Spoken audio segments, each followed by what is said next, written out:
Hello, YouTubes. AJ, Virginia, chat. Hello. What's up, y'all? Ooh. So I got to do my pleasantries. One second. And y'all talk way too much before we get started. Okay. I hope my wife gets in here soon so I can see what the chat actually is looking like. Okay, there are way too many names to go all the way from the top. So I'll just Stars, Doc, Joe, Fish Sticks, Leslie, Thermite, Backwoods, everybody. What's going on? Reaper, Jeep, Spotted Fawn, Monty, Wizard, Lucy, Sophia. Yeah, y'all talking way too much. Okay, I'm at the bottom now. Native, what's up? So, hello everybody in chat. Y'all talk too much. I can't go through all those names. But appreciate y'all for being here. We are on number 2 of the Think Tank to the Community idea. And today we're basically going to be talking about the start of an infrastructure. Everything we talked about last week, cool beans, good to go. But that's, you know what I'm saying, that's not going to have too much play into what we do here today. Right now is basically we're gonna try to establish the amount of people per space, you know, and things like that, the buildings that we need to have first, the infrastructure, all these things, and that's kind of where we're going to aim today.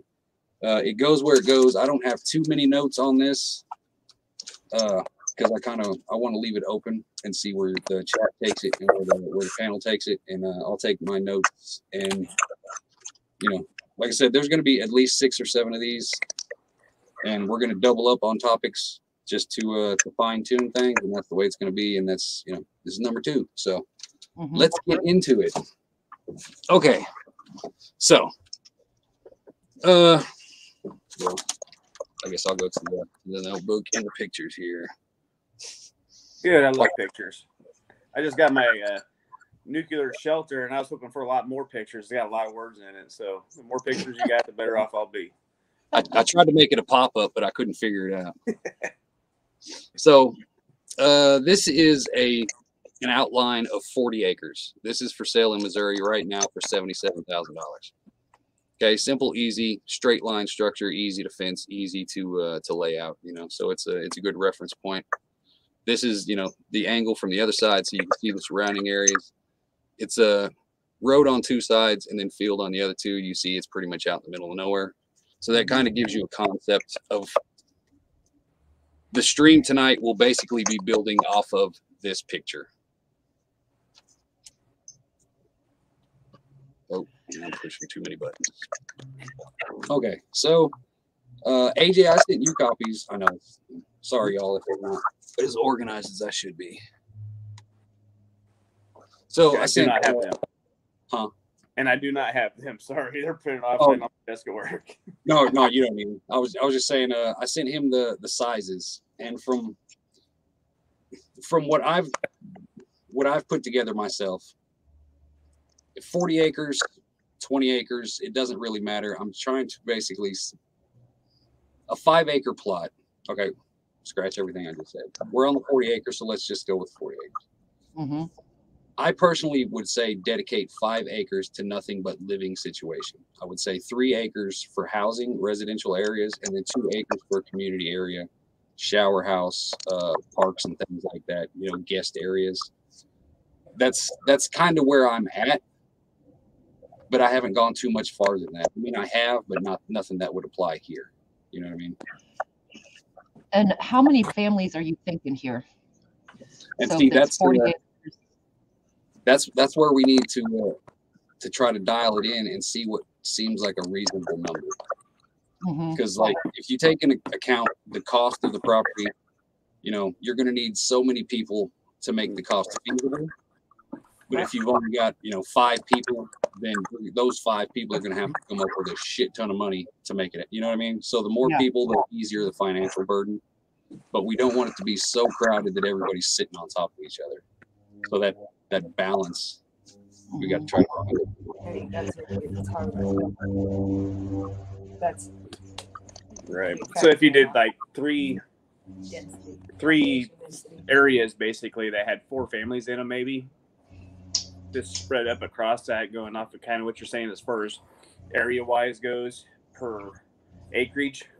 I don't know if that would work out or not, because if you did like a half acre ish per family, and then you had like a centralized bathhouse per 4 families, so you'd have it like set up like a cube, and you'd have a bathhouse that have like, you know, your shower, toilet areas sectioned off into 4 areas. I don't know if that's something you're thinking about, or you could use like that potentially, because Yeah, like, see, I'm kind of going off the reference of if anybody's ever been to a state park or a truck stop, Yep. you've got the men's and women's. It's just a plain cinder block building. Yeah. Men's side, women's side, 5 toilets, 5 showers, 5 toilets, 5 showers. Simple, easy peasy, done. One central heater, whatever, you know, however that works.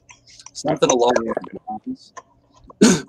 But it's when you get a certain amount of people, it could come cost prohibitive if that's the right word.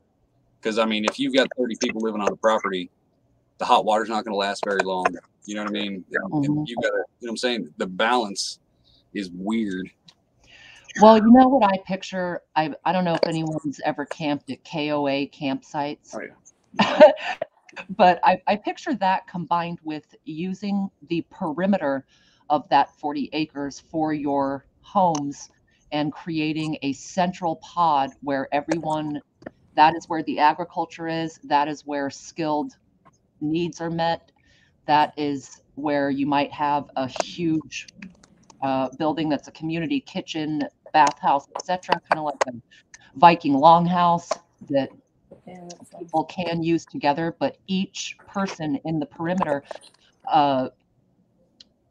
40 acres, by that you can keep families with some autonomy. No one wants to be all on top of each other. And having the resources in the center, then everyone kind of goes in from their outer point. That also puts eyes on your whole perimeter. Yeah. Yeah. And protects everything that you have in the center, whether it be your garden, your medical center, you know, your woodworking, your blacksmithing, whatever's in that center, it's protected by everybody around the outside. That's a good idea. Yeah. See, strategy is important. And see, the thing about that, let me see. We'll bring this picture back up again. See, like the way this is lined up, you know, you've got 2 roads on the sides. So if you have a certain amount of properties, you can spread them down the down the sides of the road. That way people have road access. Right. But then trying to, you know, because like if you go down each road and just build your property line, you know, your lot lines on the road sides of each one, then that leaves you the entire, you know, section there. But yet it gives you a little bit of privacy, but it also puts you farther away from the things that need to be watched. Does that make sense? Sure. Yeah, absolutely. There's a lot of freaking property. You know what I mean? Or even in an L shape along those roads, because you're right, people need access to get out and go to wherever they might need to go, or have easy access just in case something did happen and you all had to abandon or jump ship, you know? So lining up residents with thoughtfulness to people being able to not only guard, but to get out if they had to. Right. Yeah, because you could actually. Like the other side is all forest. Sorry, yeah, I was just saying the forest kind of helps along that line, you know, to shield. Yeah, and if you're lined up along that L outpost every so often on the opposite L pattern there, to where if you didn't want houses back there, you could have outposts where you have people running security out there or whatever. Now, to try to, you know, cover that area a little bit. Mm-hmm. And see, like in a situation like that, to where if you placed it in the L shape along the roads, that would save you literally thousands of dollars in gravel in trying to build roads for an infrastructure. Yep. So like that's always a possibility. Like, but you know, not every piece of land is going to be double sided like this, obviously. But right. But if it is, and while everything's good and everything's running good, then you have easier access to utilities and everything like that as well, because they're probably running down both them roads anyways, depending on where you are. Mm-hmm. That would see, just the fact alone, like if you take advantage of your environment, obviously you can save tens, if not hundreds of thousands of dollars in infrastructure, just because, you know, if you have to run, like, so in this community, we haven't got to the point to where we've figured out the electricity situation or anything like that yet. So if you leave the possibility open to where each lot can be responsible for getting their own meter put in, that takes a lot of burden off the rest of the community. You know what I mean? Yeah, But agreed. you've got to have that access, because, you know, I think it's to run line is pretty freaking expensive.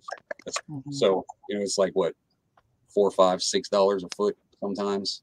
So, Wow. you know, if you're 200 feet away from the closest pole and every property wants power, you know, that's going to be extremely pricey. You know?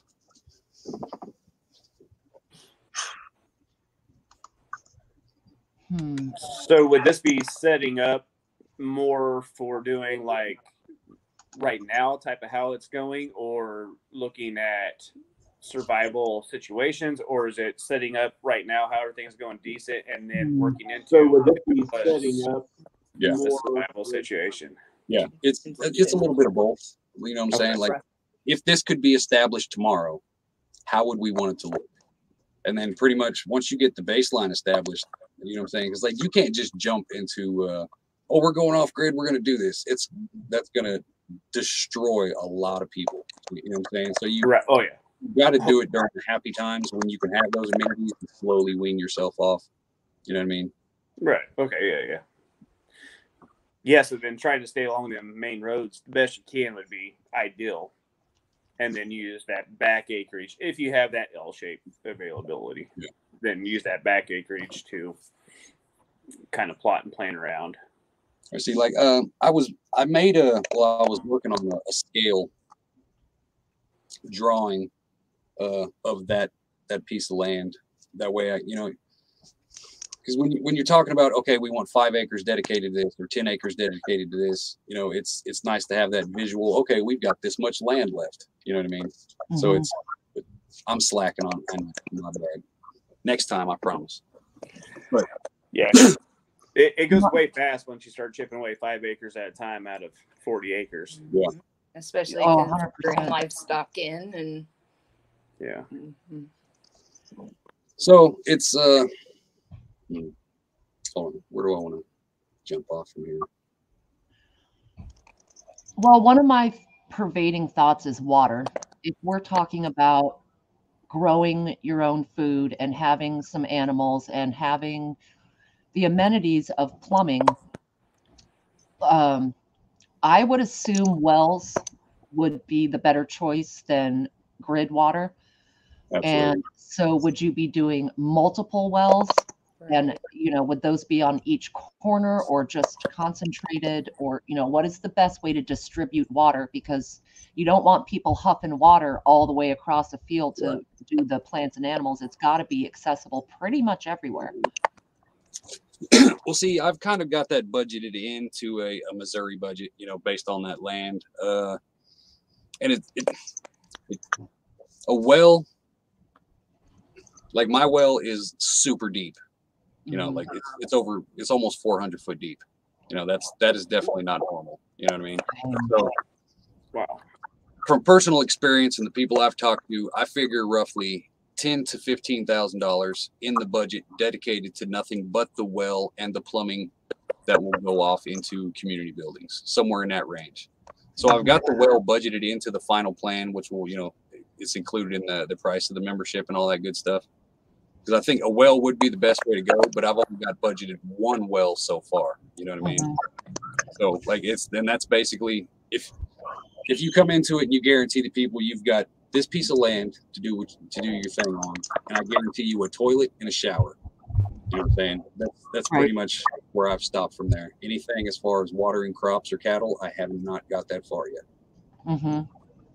So I've got a silly question on that. You could buy roughly, this was a year or two ago, roughly a machine that could, bore a well about 200 feet deep for about $20,000. Now, would it be worth looking into that type of a thing if you're going to try to set up communities to where you're going to drill several wells that are going to be potentially anywhere between 10 and 15,000? Would that be something that maybe if you had people kind of pre-set up to buy, like you're already pre-building your community before you actually start doing it, and you go, okay, we're going to buy this, so that we can have the water and we can have a bathhouse ready to rock and roll, because that's the main things, is the water, shelter, and a way to stay warm. So see, that's the thing.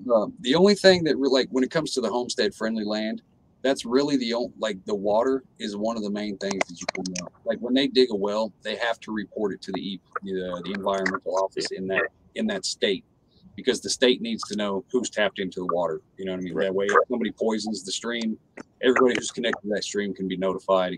Blah blah blah. So I'm not sure the legality of actually having a well company, or if it's just as simple as, hey, we dug a well, here's the paperwork. You know what I mean? So that's something I'm going to have to look into. But I'm assuming that it's a private company, because I've seen some of the rednecks that do this shit, and they don't look like government employees. You know what I mean? I'm a government employee. Come on, man. You just do it in the dark. Right. Just put lights on your equipment, drill in the dark, and pretend like you don't know what the hell that hole is. So is there running water near that property that can be harnessed for either irrigation and gardening, or for power? For that property itself, no. A well would be the only option, unless it happens to have a spring on it, which I don't think that it does. Mm-hmm. It'd probably be in the listing if it did. Yeah. Like obviously, if you live next to a creek or something, then you can start. Hell, you can even turn that into a hydro plant and start making your power that way. You know what I mean? Yeah. Like the dream would be to have something that has a constant year-round flow. Stream or something like that. That would be the dream, because then, boy, you could do all kinds. You know what I'm saying? The sky's the limit when you got that.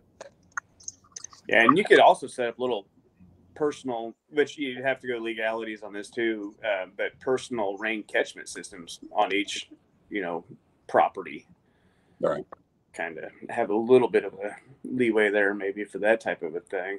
Yeah, see, that's where your state comes in, and your county that you choose to buy your land in plays a big part in, that you can do that. And then a lot of it comes down to, you can just say, fuck the government, don't snitch on me, I'm catching rainwater. You know what I mean? So it's,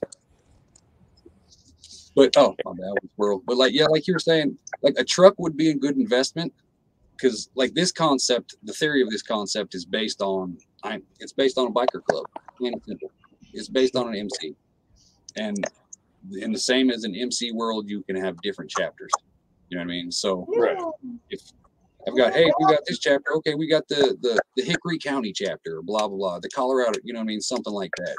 So like if you can get established to where you're building chapters, then a well truck would be a damn good investment, because it would literally save you a shit ton of money. You know what I mean? Yeah.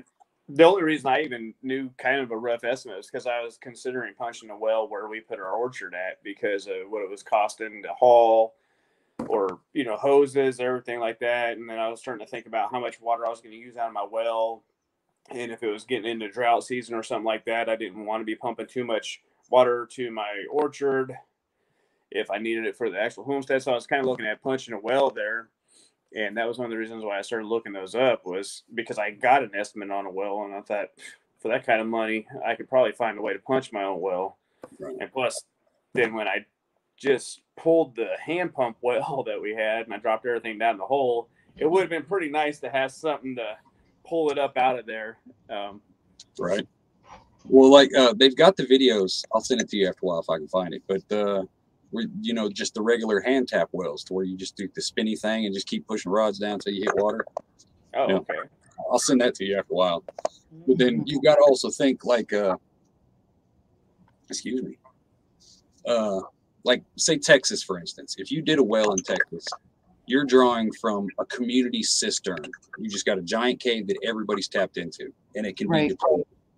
In Missouri, you're catching underground streams.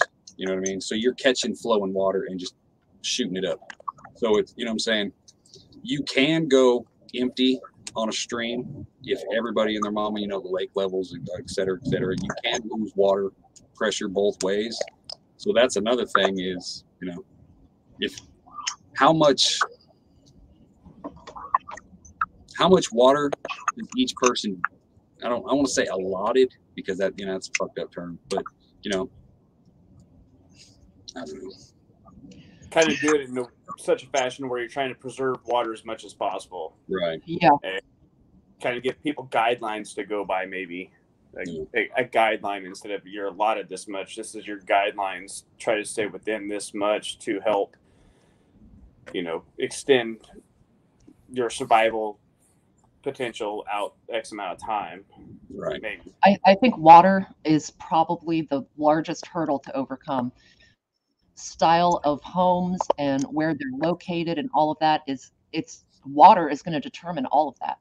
Oh yeah. Where your sources are and where is good, and not to mention all the testing of the soils and the area that the EPA stuff, provided they're still an organization, is a lot of red tape as far as what you're allowed for human consumption and use.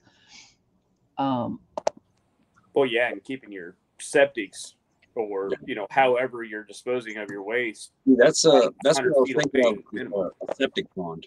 A septic pond seems like it would be the only logical choice. I mean, at least coming from the community showers and the community bathroom and all that good stuff.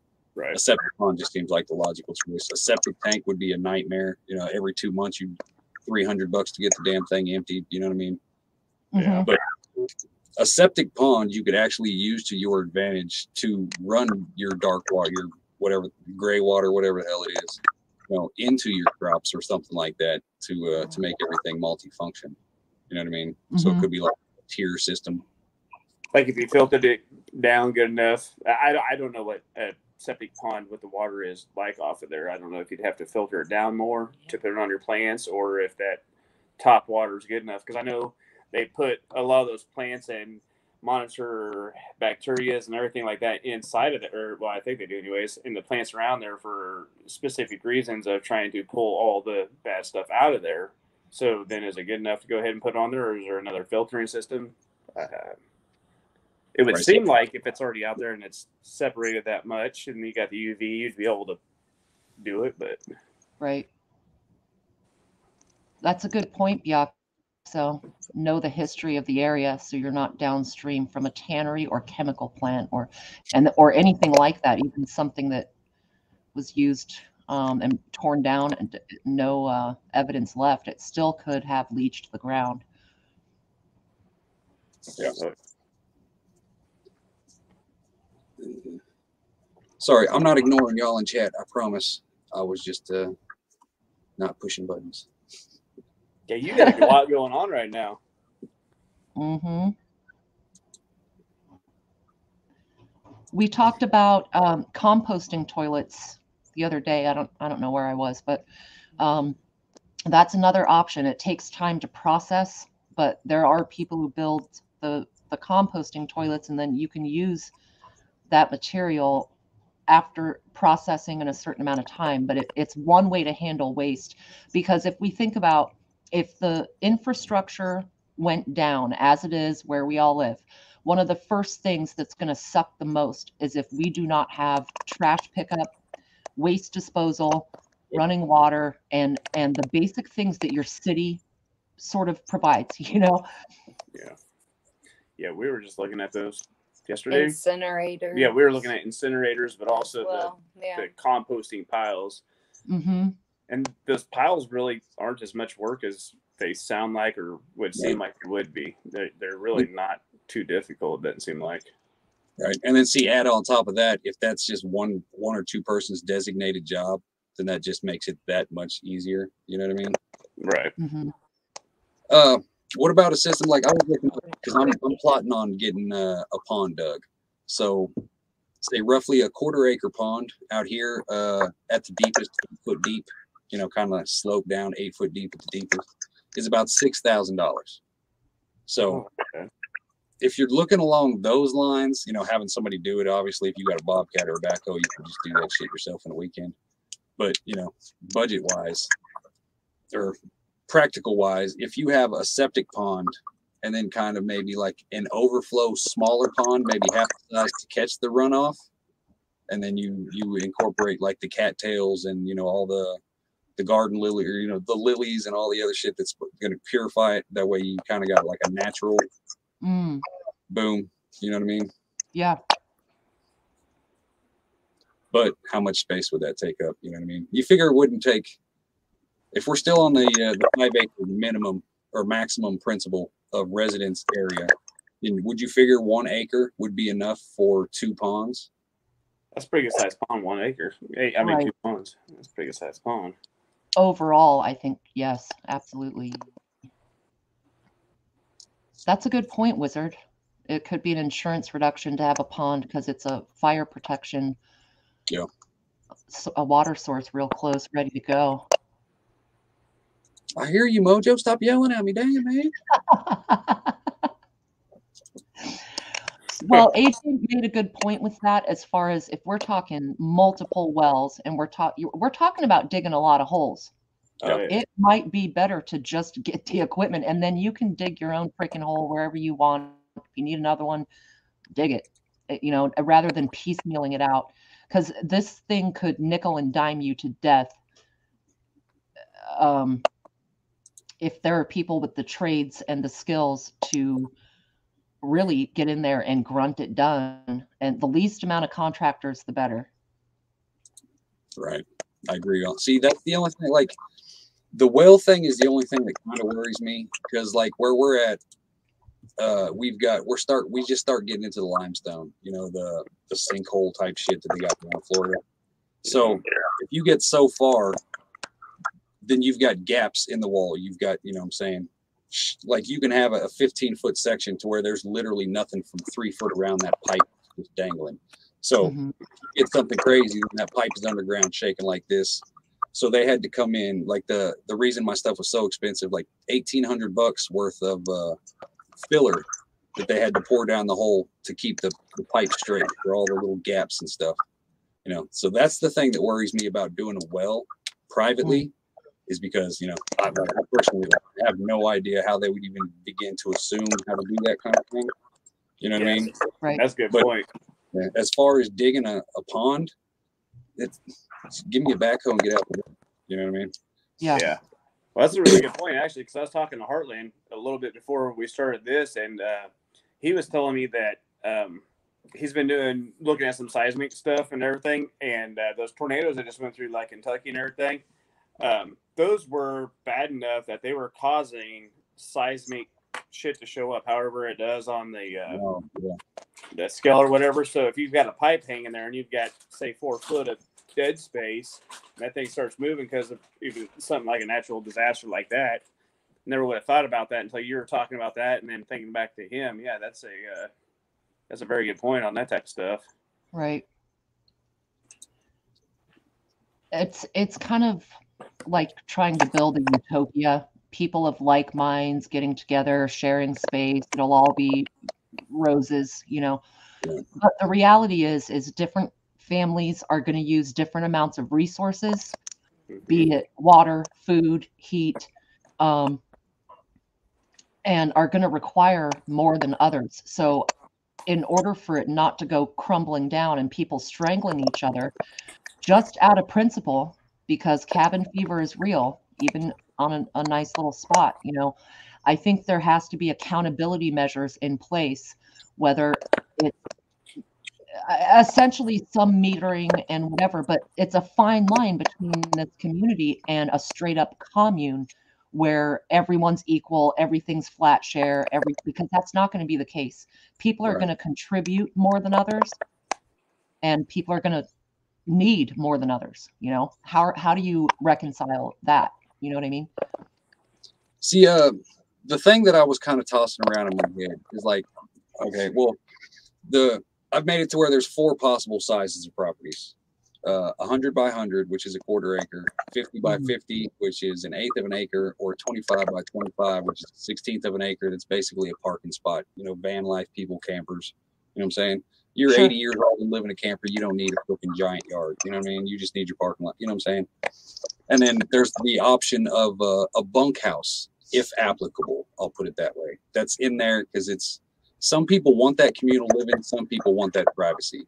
Oh, yeah. And it's going to be in there as an option. You know what I mean? But it's fine tuning the numbers to make it right. So imagine you're living on 5 acres. Imagine you're living on 3 acres. AJ, you live on 3 acres. I live on 3 acres. So I kind of visualize it. So imagine 60 people on that 3 acres. Is that too much? You know what I mean? Oh, yeah. Look at it from that aspect. For me, it would be entirely too much. Mm-hmm. But don't think just adults, though. You got to think, if it's 60 people, say it's 40 adults and 20 children under the age of 15. Does that change the concept? You know what I mean? 60 people, let's say, is about 12 families. So 12 families on 3 acres will be 4 families per acre. I mean, that is a tight squeeze. I'm not going to lie. I live on a shy acre, and I'm just thinking about 3 other entire households on this same spot. You're right on top of each other. So I don't know. I do think it's a little bit too much. Okay, so now imagine that, but take that 3 acres and spread it out over 40. Yeah, if that way, that would be different because then you're getting that space in there. Yeah. See, because I think that's where a lot of people are getting confused. They're like, "Oh, I've got only a quarter acre lot. That's way not big enough." But you don't need anything on that lot but your family. You know what I mean? Everything else is being taken care of over here. I mean, we got the garden thing and all that, blah blah blah, but that don't take no space. And they feel like they think it's a suburban street. We're going down a cul-de-sac. It's house, house, house, house. Turn around, house, house. But you can have it 3 houses over here, an acre between 2 houses here, 5 acres over here. You've got 1 house. You know what I mean? So it can be split up. Mm-hmm. It doesn't have to be you know what I'm saying?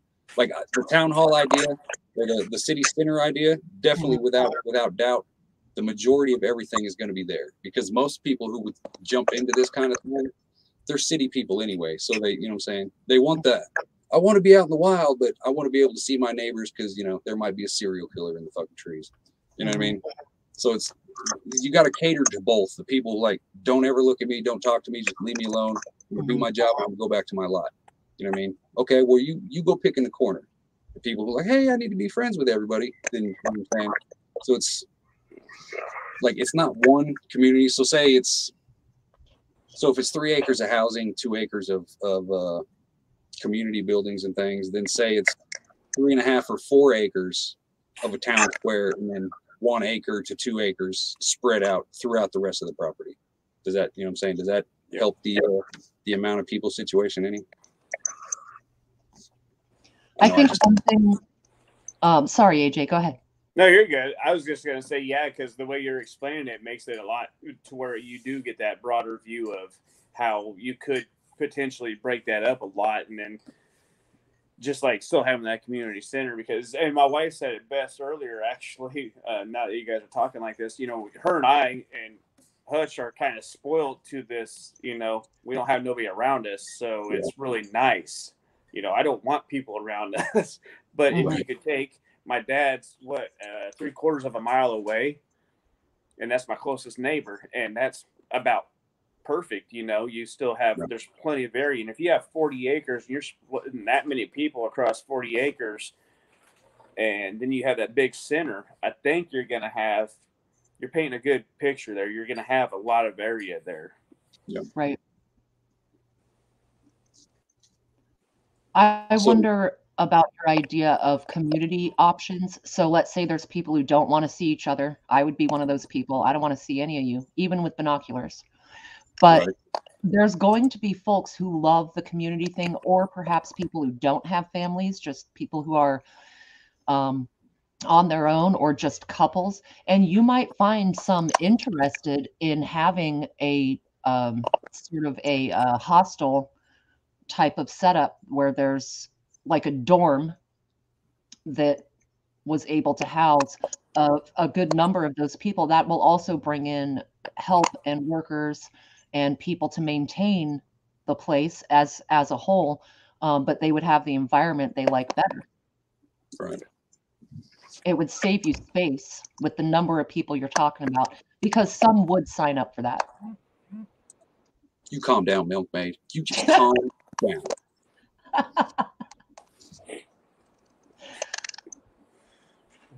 Right. Okay. I mean, I'm getting a lot of stuff that I don't know. Everyone remembers the funny memes of Chop and Chaz and all of that, where they decided to grow a garden and they put like, what did they put? Like little baggies of dirt and bean seeds or some crap, you know? Everybody's making fun of them for the cardboard. Yeah, they threw cardboard on concrete and threw a little bit of stuff on there. Like, oh, we're gonna grow here. Yeah, it was asinine. So that's something, you know, think ahead of time about companion planting, the sisterhood. What is it? The corn, the peas, and the I can't remember, but basically 3 things go right on top of each other, and keep it a moving, living organism all year round. That's interesting, Ghost. Damn. Yeah, that's a lot of water there. Yeah. Oh, I went hella squirrel. My bad. This just popped back in my head. My bad. So like we were saying, like the distribution of water, like if we were to limit it, you know, so much per person, would it be like I've thought about it, but I don't know. That's why y'all are here. So if you had it, like I've got the constable as pretty much the groundskeeper for the community area. So like if you did it once a week to where the groundskeeper, whenever his crew's out mowing the community area, doing whatever the hell it is that they do, they could have like a pump truck to where each lot is saying, okay, you need to have some kind of water tower that's gravity fed, and then you get, you know, so many gallons per week for how many people you got in your house, something along those lines. You know what I mean? Right. Because like if you don't have to use a shower or a toilet on your own property, the only thing you're doing is washing dishes and brushing your teeth. You don't need 10,000 gallons of water a week. You know what I mean? Mm-hmm. But I don't know if that would be the logistics of having a pump truck go around to however many properties there are once a week. It doesn't seem like it would be like in my mind right now, it doesn't seem like it would be too hard of a thing to do.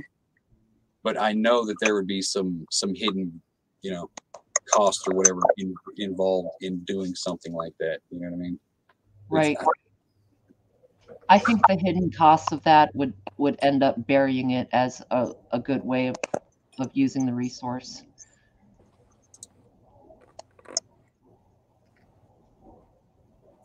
You can't rely on rainwater though.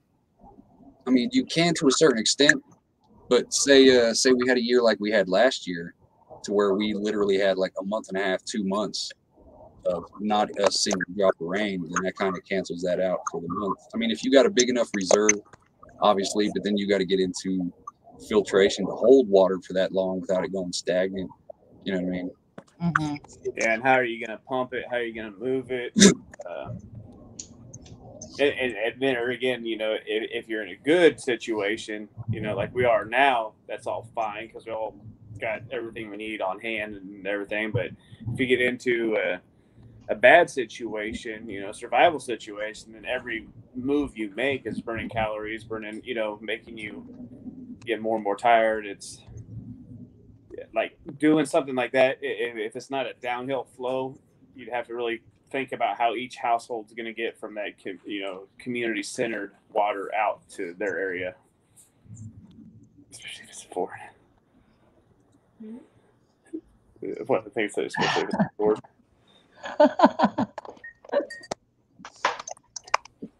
See, that's like, it doesn't have to be a truck. Like you can get a cheap fire engine, an old pump truck for, you know, $5,000. You know what I mean? But then it comes down to, if you're on 40 acres, it's really not that far to drive. But on the other hand, it's only 40 acres. So do you build, you know, do you trench out lines and run spigots to certain locations and be like, okay, you guys have access to this spigot, haul your own water? Or does it have to be for an extra cost? We'll pump, you know, we'll dig you a line to your house to give you access to water, and we'll give you a sewer line that hooks into the septic pond. You know what I mean? So is it, how important is water on somebody's life? Is basically what it's coming down to. You know what I think it's the most important thing. And I mean, I can't stress enough. People are going to, water is the most important resource for anything. And I think it'll be hard to meter. I kind of wonder, yeah, Bioxo, kind of like aqueducts. I sort of wonder if you found the points that natural water would run down. And in other words, place where you need water below where it usually rains or whatever, and if there was some catchment and some way to run it through there. In addition, every individual home, especially people coming in with their families, they're going to want water. They're going to insist on having water showers. If you have people who start breeding, 25 people, and is it all postmenopausal? Because if you have people start breeding, you want to talk about needing water, try and deal with a baby in a community like that, or, yeah, I think water is the greatest expense and needs the most careful thought. Yeah, that's going to be the tricky one.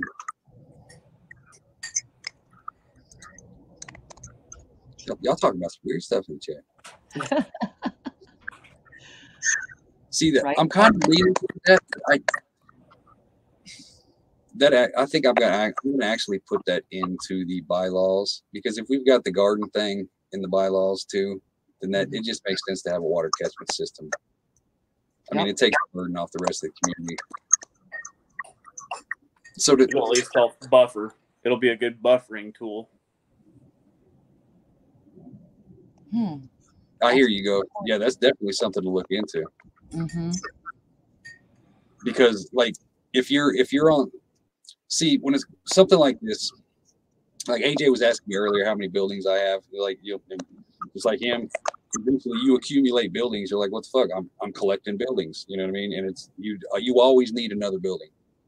So if you could take advantage of the system and say every single building is designed as a water catchment, that would work perfectly.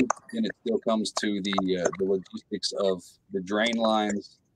How many cistern type holding tanks are you going to have? Where are they going to be located? How are they going to be pumped out? How are they going to be filtered?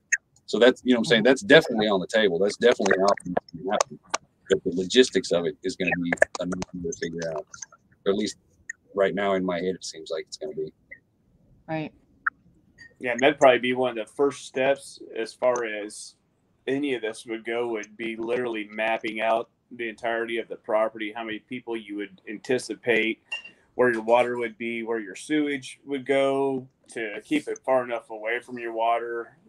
That would be like the biggest longest process to it, I would think anyways, is just mapping it all out to where it seems like it's a good working system to even start trying to roll it out to.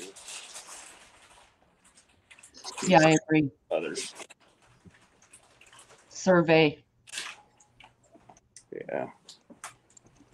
Because like obviously you can make it, everything's got to be a multi-purpose. So it's got to be, you can't have anything, there's not a single thing that can be a single purpose item. Everything has to be multi-purpose. So all the buildings would naturally have different systems, just because that's the only logical thing that they could be, And Dusty was asking earlier about vertical gardens, and that's also a thing that each building can be used for. If you strategically place the building to face a certain way, then you've got 3 good sides that you can build on. One side stays open for the community, the face of the building, but you've got 3 other sides of direct sunlight plants that climb, boom, right up the back of each building. Low light plants on each side. You know what I'm saying? So you can use a lot of garden space without actually taking up a whole bunch of space.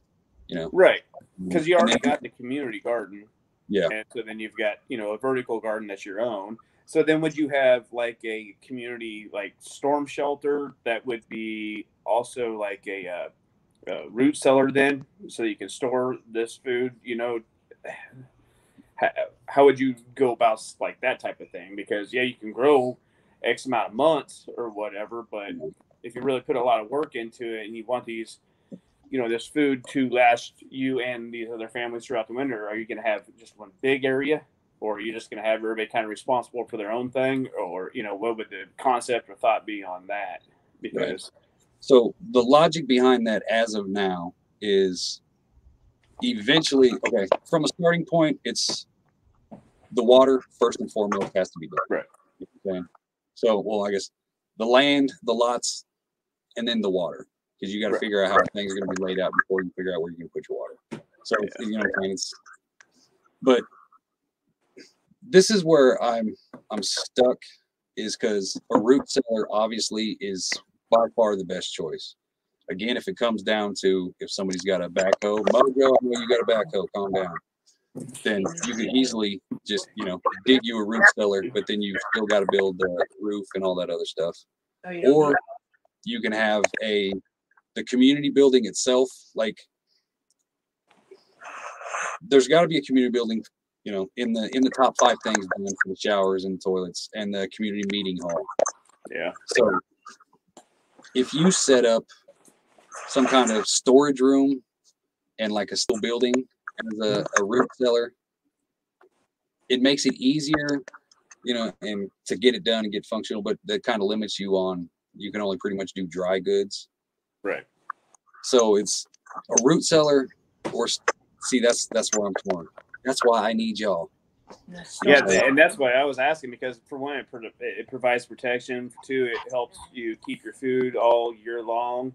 But if you've already got this big building that you're using as a community center to come to council or whatever you're going to do in there. But I like, personally, I don't know how big of an area that would be, because like for my wife and me, for what I want to store, I've got a 20 by 20 area that is what I want full, from the floor to the ground, that we have stacked up. That's what makes me comfortable for me and her. So if that's times 10 families, that's a big ass area. So I don't know what the real area you would need, because you don't want to actually stack your jars on top of each other, all those factors, but it would seem logical. But yeah, it's like, see, space is the issue. Yeah. But like I said, you've still got roughly 2 acres of space in the community area. So, you know what I'm saying? But if you're looking at 30, 40 people, how much space does a year's worth of food? This. Yeah, and that area that I have that makes me feel comfortable is probably quite overkill. It's just, that's my comfort zone. So it could probably be toned way down. Bears then I don't know how many different training classes over how many calories per person, how many pounds per person. So you could probably use that as a calculation to go through that pretty rapidly and get you a pretty fair amount. And honestly, if you have that many people doing this type of thing, even if you did it with shovels, it wouldn't really take you that long to dig that much. I mean, you can dig a hell of a hole in a few hours with a shovel.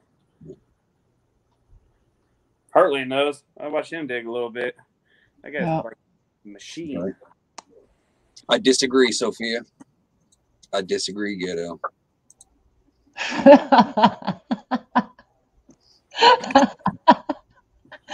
Oh, that's kind of endearing, Hut. He's like, no, we can be close together. Right? You can sleep in my closet. Yeah. So if we're talking 60 people, 750 pounds of food is like 5,000 pounds of 50,000. Wait, somebody better at math do that in your head. That's a lot of food. That's a shit ton of food. Yeah. You say 50 people? Yeah, we'll say 50 just to be on the like 40,000 pounds worth of food, right? But how much space did that take up? And then you got to remember that that's meat and produce. Right. Yeah. I mean, a 50-pound bag of rice, 50-pound bag of beans, that's a handful. It's 6 inches tall, maybe, by a couple feet wide. Well, some of your meat should be walking around. So there should be a few pounds in walking meat. Now you guys got Milkmaid's attention. It's all about the calories. You got to be, though. I mean, you got the food, and you got the calories, and once you start working real hard, you burn up a ton of calories, man. But well, see, that's the thing. Is the good thing is you don't have to account like obviously this is just a vague statement, but the Google search of hey, how much does it take to keep a person alive is bullshit. You know what I mean? Right. That's an average kind of. You know what I mean? Because y'all know what I'm saying. Mm-hmm. But if you look, you've got the offset of the chickens that is a year-round product. You've got an offset of the rabbits that are also a year-round product. You know what I mean? That's potentially hundreds, if not thousands, of pounds of meat right there. You know, on call. Obviously cattle, but cattle's not going to be. You're not just going to, hey, I want to go kill a cow today. You know what I mean? It's, you know what I'm saying? But so the offset of storage based on actual livestock will put a giant dent in how much space a storage will actually take up. You know what I mean? Because if you've got these resources, then you don't really need to save so much. You know what I'm saying? right. Well, yeah, because like you said, the rabbits, the chickens, everything. You're throwing out quite a bit of food right there regularly. Yeah. Well, the less people work, the less calories they'll need. So if you just have everyone live in squalor and do nothing, you won't need that much food. Right. So it's basically going to be the more you work, the more you eat, but the more you work, the more you produce. Yep. And the more you have to eat, and the more you crap. That's a big problem. Yeah. 750 pounds of food per person is easily 750 pounds of shit. Right. Yeah. And see, that's why it would be like it's already in the bylaw we went through last week, where it's established, it's not going anywhere. At least on my side, is that you need to have a minimum of 3 square foot per person of garden space, or 2 livestock animals, chickens, rabbits, et cetera, on your property, to also help offset the storage requirement needed for the community. You know what I mean?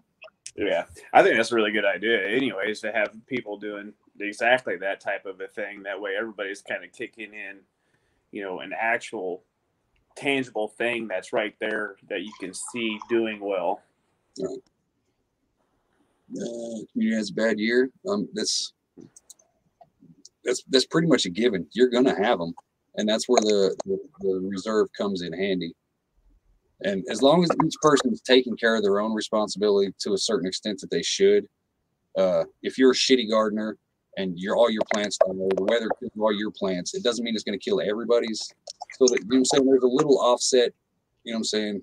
It might be fractional, but it's still there, and that's something. That's something to start with right there. You know what I mean? Mm-hmm.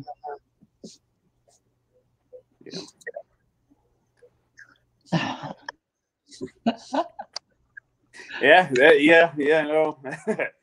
You could probably get away with a little bit of that, but I think there's some side effects if you have too much, have a little bit too much vegan. Right. What's going on, Monique? Hey, Monique. Y'all just made me go squirrel. Damn it, milkmaid. When it comes to infrastructure, there are things that a community of people, even if it's just a couple of dozen, will require. One of them is medical, and one of them is law enforcement, and that's a whole spin. That, are you going to have a little clinic? Are you going to have a little, let's say, an urgent care clinic? And if there's something major that people go, will there be an on-site doctor where they'll, or nurses? How far are you going to be able to help someone that gets hurt, especially with all that equipment? So the plan is, I'm trying to think how to say this to make it make sense. Talk amongst yourselves. I'll be back as soon as this world stops playing. And here, then, I'll throw another little curveball for you there, Hutch. What about if it's an illness? You just have them not go to the clinic and they just stay at home and help themselves around the house, and you kind of talk through, a string and a can to each other to see if you can give pointers on, what to do for that illness, so you don't bring somebody that's ill into a clinic that could potentially make everybody in your whole group ill. Yeah. You know, there'd be clinic just for like injuries. You know, Joe was running the chainsaw and tried to lob off his leg. Yeah. So let me start with this then. Does the need for a doctor's office, does that take priority in the first 10 buildings? We'll go there. Yeah. Not necessarily a doctor's office, but like a school nurse's office. Hey, I got here's some peroxide and a Band-Aid. You know what I mean? I think it's prudent to have an on-site, at least an ARNP, but a doc if you have one, or a physician's assistant, someone that can really do the first aid or has the history, or like a Corpsman, Doc Mac.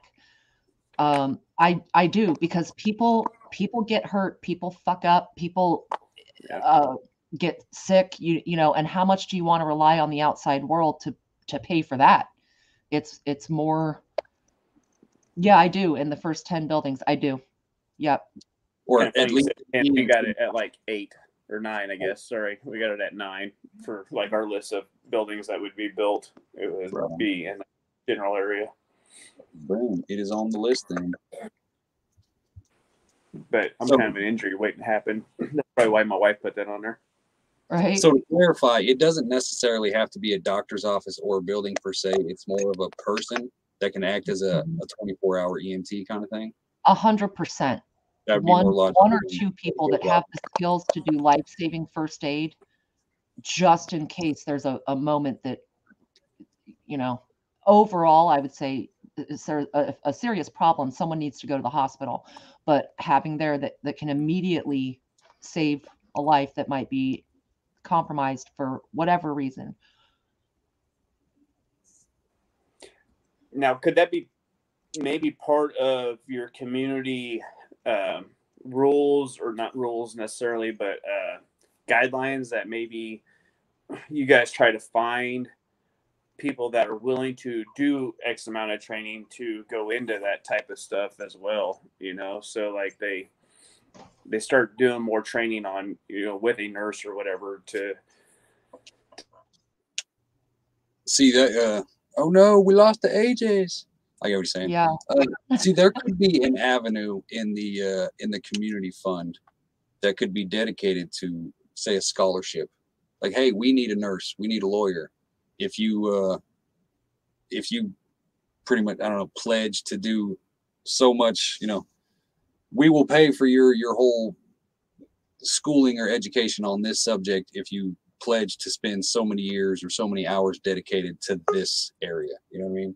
Or does that seem like it would be too much of a requirement? Or does that seem like it would actually be something that would be, hey, the community voted on it. We like you. You're going to live here forever. We want you to be a doctor. We're going to pay for you to go to school. Right? You just tie them down in the corner for when you need help. I think that your best bet is to have people with multiple skills. So someone who can do that first aid, someone who can sew, like Monique says. You're going to need good cooks, good people for building, gardening. So to me, it's more about bartering and teaching skills than charging or scholarshiping or whatever. I would say it's more of like an internship type of thing, where if there's someone with a proclivity for it, that they pick up the training side if someone else is also interested, and to build that. And you never know, someone like the milkmaid might go to every workshop except for glass blowing and learn how to do whatever it is that people do in the community, But she's got all that hot air though. Glass blowing seems like a perfect job.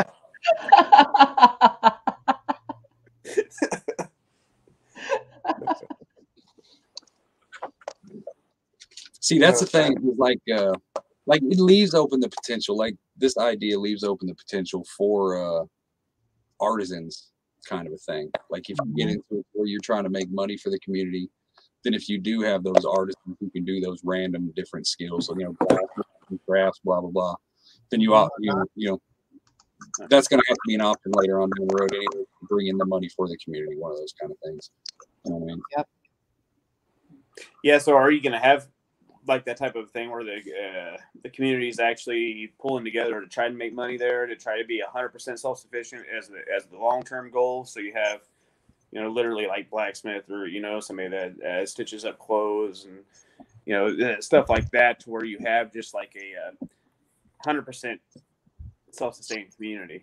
Yeah, that would be the goal. The end goal would be to eventually anything that is in that property takes care of everything on that property. You know what I mean? Okay. So yeah.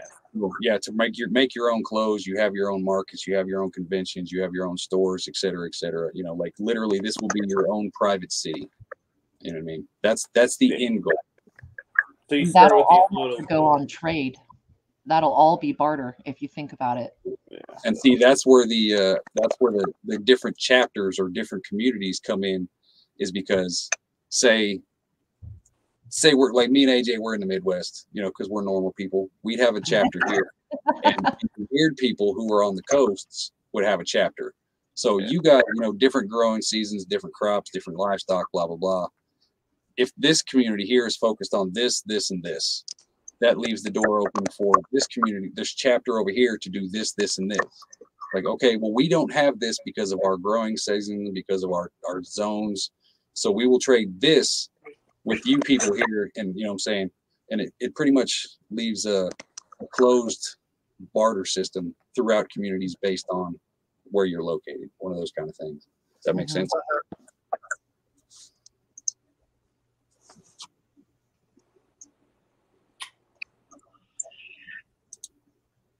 Pretty much. These Spanish names religious Depending on a lot of other people. Yeah, you're going to have a need for recreation.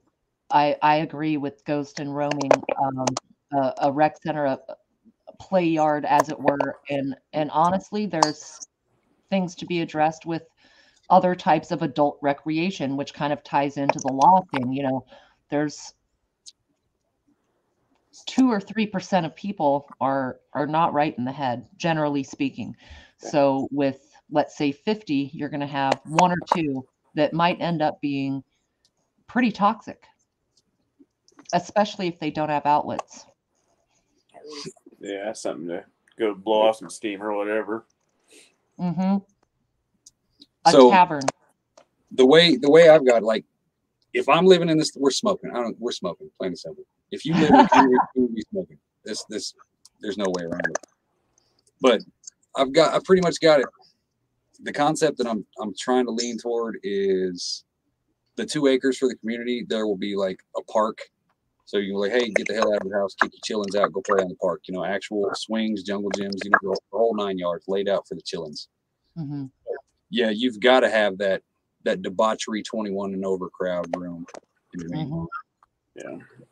And maybe some actual training facilities anyways, if you know, look at it, like right now times are good, everything's good, all that, but it actually, like, some training facilities, so the playground could double up as, you know, that type of a thing. You know, the kids are there, you know, X hours, and then the adults are there, you know, either early morning, late in the evening, you know, doing some training exercises together to be able to work as a team and to be able to, you know, blow off some extra steam, but also to just, you know, keep physically fit. So if stuff isn't good, I mean, even if it is good, but You it's still that practice. Yeah. doing self-sustainable stuff, you're working harder. You know, like Hutch, you work harder than I do every day because you're self-sustaining at your homestead. I got an office job now. I love it. I work hard when I come home, but, you know, that's where, you know, people that don't do that type of stuff, they're going to have to be in shape to do the hard things. So, you know, that may be a good concept, is to have that playground area that's also an exercise area, and that people get together and kind of train together. I ain't gonna lie. The image that popped into my mind when I was thinking about that is full-blown prison yard weight room. Pretty much. Yeah. Yep. No sagging, y'all. You know what I'm talking about. Keep your hands out your pants. It's called a barn. Yeah, see, Joe's been getting a hold of me. Bug Out's been sending me some good stuff, and it's like I've considered the militant aspect of it. You know what I mean? Like, would obviously a shooting range would definitely come in handy for long guns and pistols, and an obstacle course. If I don't know if that's the right word for it, or something like that. You know what I'm saying? So it's one of those things where obviously you need the protection, especially if you get into a shift situation. You've got different communities. Okay, we've got this army that can mobilize and come put you guys out in this situation. Something like that. Yep. I just don't know how much area really needs to be taken into consideration for that.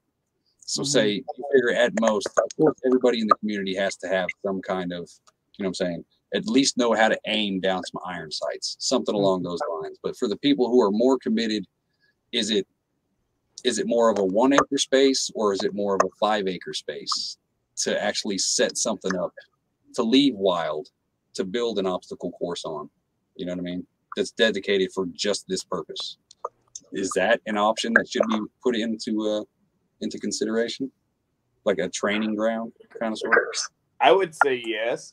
Like, Yep. what is ours? Probably 4 or 5 acres that we got down there. The shooting range and everything, probably close to 4 or 5 acres. Maybe. So like ours is probably close to 4 or 5 acres that we got for, because it's just like one section of our pasture that we kind of cut off. Our farmstead's on 3 acres, but this is our pasture that's down the road from us, and that's probably 4 or 5 acres that ours is on. And it seems pretty fair, but it could be a little bigger to depending on what type of training you're doing. Right. Well, I think an adult playground is totally appropriate. I know there could be some families and what have you, but I think you're looking at mostly adults with older kids. Some young ones might come about, but enough space to reasonably do target practice with many different things, including arrows, both, and,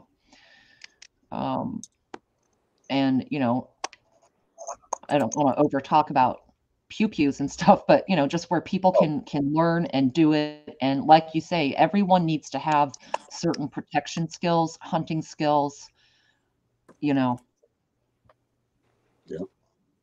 that makes sense. Yeah, the other side of the L. And hi, everyone in chat. I see you in there saying hi. I closed off my YouTube side to make sure I have a good signal, and so I'm not typing in there. But hello, everyone. Ooh, a throwing star range. That's a good idea. Right. Yeah. Yeah, all these things need, I mean, it sounds goofy, but all these things need to be, you know what I'm saying? That would probably be like number 20 on my list of what you need to get done. Right. What, a throwing star range? 20. Yeah, I agree with AJ. So, an obstacle course detail thingy, that's not important enough for the top 10? I would say no. You're going to be working your ass off. The great outdoors is obstacle course all around. Right. Climb a tree. Yeah. I don't run. Do things. It's outside. It's limitless. Right. Some people are going to be dedicated to that military mindset. You know what I mean? Oh yeah. You're going to have some guaranteed soldiers that need to stay tuned up on shit like that. You know what I mean? Well, quite frankly, I know we talked about the houses on the perimeter, and actually I like that on the L shape along the road, but the other side along that forest would be a really good spot to do some adult kind of fun learning and obstacling, because that there was a greater part of nature over there, more forest and more maybe more places to target practice and a longer stretch to try and shoot, so to speak. And, you wouldn't want something like that in the middle, but maybe along one of the edges so that boys can be boys. And also, yeah, militant, because security is serious business. If you had your obstacles like that around the outside, that could actually help, because all of your like-minded folks, they're going to be out there playing, doing their thing, and they'll know that parameter. You know what I mean? Well, yeah, and you could double down with just that, with, some of the things you're using as obstacles or hunting things, blinds, things like that, which is some things I tried to incorporate as blinds or stands, which end up being towers. It gives you, something to hunt out of. It gives you something to climb, and it also give you a visual, a long distance visual, so you could double down on all that type of stuff. Yep, double down. It'd be dual purpose. It'd be not only watching your perimeter, but practicing on it.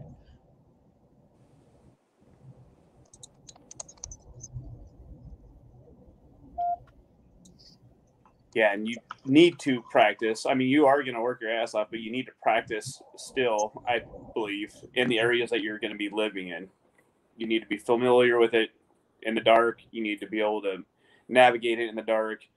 And you need to be able to, adjust to all that terrain and be able to do it in an aggressive manner. Mm-hmm. Okay, yeah, I agree. so, my bad. No, you're good. I was just agreeing. Yeah, it's a great idea. Along with what Monique's saying there, do you Mhm. believe that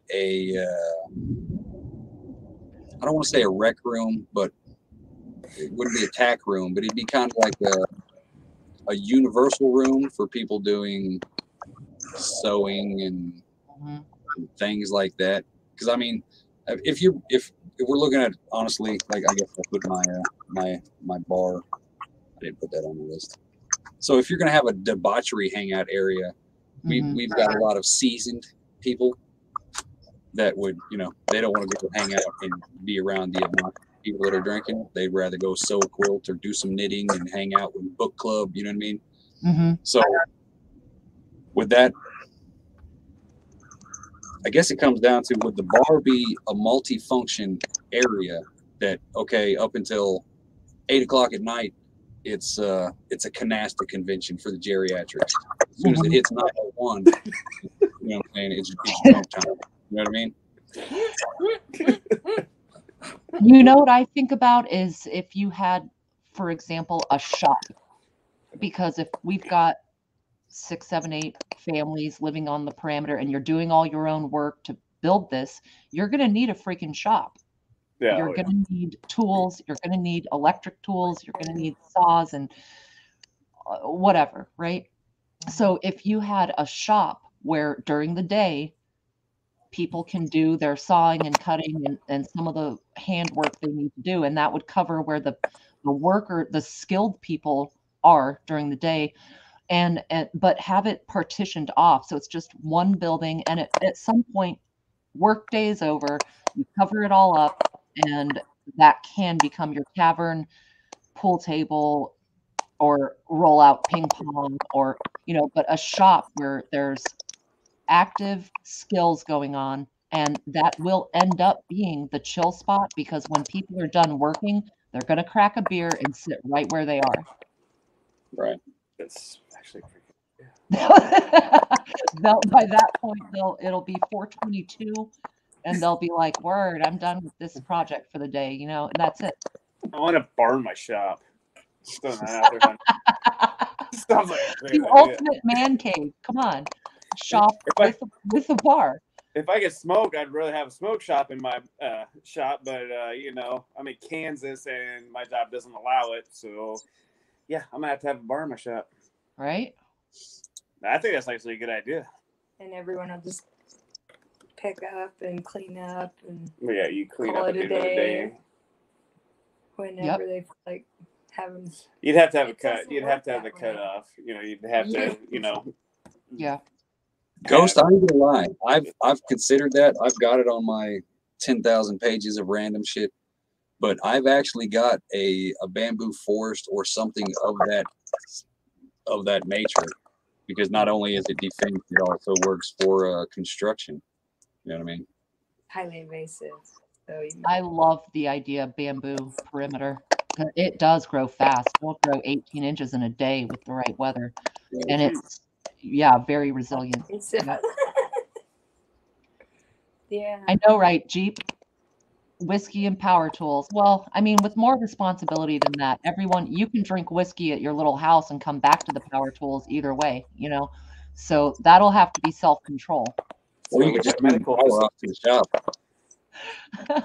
like as soon as the first beer cracks, the power to the shop's got to be off. One of those kind of Right. situations. You hit the breaker. Boom. Have a cutoff of this is the work day, this is playtime. You know, have that distinct cutoff for the people that don't have that cutoff in them. Yeah. Because I already know there's some people in this chat who are going to be falling down all the time. I'm like, look what I can do with this Sawzall. You can't do that. Hold my beer and watch. Right. Yeah, there's pitfalls to that idea, but combining some of the community areas, it could be a little offshoot on the side, because if you have a little speakeasy, then you're going to have to, realistically, what's going to happen? People are going to get the munchies. So then you're looking at, well, someone's got to be flipping burgers, and that would naturally happen day one. After about 2 hours, people are going to start looking around like, what do we got to eat around here? So, you know, it could just be a part of the town square. It might not be a good idea to put the shop and that together, but if there's a little speakeasy, you're going to need cooks, straight up. That is a 1 + 1 = 4 situation, is food when it's chill time, you know, which brings another thing of rationing. Is it rationed or not? Do you guys trade stuff so that you have enough money for Costco to get the 25-pack of 80/20 burgers? You know. See, that's where it would come down to the storage and or root cellar is once you start making the profit. Because see, like I've got it split up to where the crops and the livestock, if you take them to auction, and of course the crafts, a certain percentage goes toward stocking that community reserve. Just for that reason, like obviously, eventually there's going to have to be a community kitchen. That might have to be one of the first things, because I've got it set up to where whenever we do the town hall meetings, to where the council has to be held accountable and answer all that good shit, it's basically like a once a week or a twice a month community dinner. So there would have to be cooks anyway. But then that comes down to the point, okay, the people who are working in the fields, like if you're a full-time resident, you're homeschooling your kids, you're not doing anything outside the property, you're 100% on property, you're going to need, like, are you going to need a designated at least one cook? Like, okay, at 12 o'clock, we've got lunch for 50 people. At 6 o'clock, we've got breakfast for 6. You know what I'm saying? Yep. Is it going to be so, is it going to be so dialed in that every meal could be a community meal? Or is it going to be to where just a certain few times a month there's a community meal? Because the kitchen could be there always, and then that could double as the bar and all that. You know what I'm saying? It could all work together. It's just how important is it to have it all the time? I think it's important to have a mess hall. That's where people unwind. You have your lunch break. You're rebuilding. An army marches on its stomach. And if you're talking about people doing all this work self-sustained, no, they don't want to run home. I think everyone should have their own kitchen if they want one, but no, you don't have to run home and do that. I think you're going to need a handful of food service workers. That'll be cooks. The most important person in a kitchen is the dishwasher, the people that clean it up. So yeah, those skills will be imperative. And the thing about doing all this self-sustenance is they're going to burn out. So we need that spot to get together. Hey, how was your day? If you don't build one, the people will build one and end up going somewhere anyway to talk about what they've been doing, share a beer and a sandwich, and what have you. Look at all of us. We aren't even in the same neighborhood, and we see each other almost every day. So I think it's unavoidable that centers of socializing are going to be really important for mental health. And also they can be utilitarian, where you get your lunch and, hey, everyone, dinner's on you, you know? See, that's the thing, Monique, is that one of the higher positions would be in charge of keeping track of everything. Like in your position in this council member, your job is to make sure that this shit is here. At any given time, you should be able to know what's in here, what we need. So that's already going to be, that's a done deal. You know what I'm saying? Every department you have will have to have a manager to do inventory, whether it's food or first aid supplies or dry goods, or, you know what I mean? Every single department of human functioning will have to have someone in charge of it, with the clipboard, making sure that you don't run out of X, Y, Z.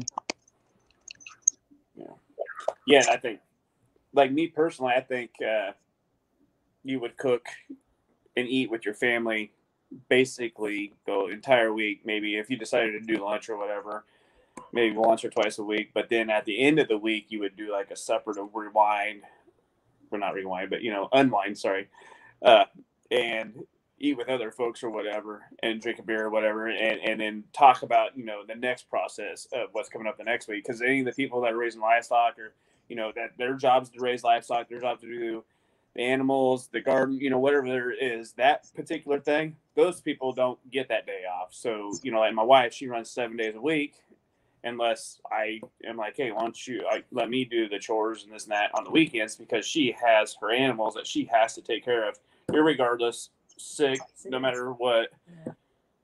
So at the end of the week, you'd have that discussion, and then maybe be able to have people step in and go, okay, yeah, we're gonna I'll do this weekend for Joe so he can have the weekend off or whatever. So maybe have the meal toward the end of the week would be like a thing I would think of, just on my end of it. And that way you can have your meals throughout the week with your family.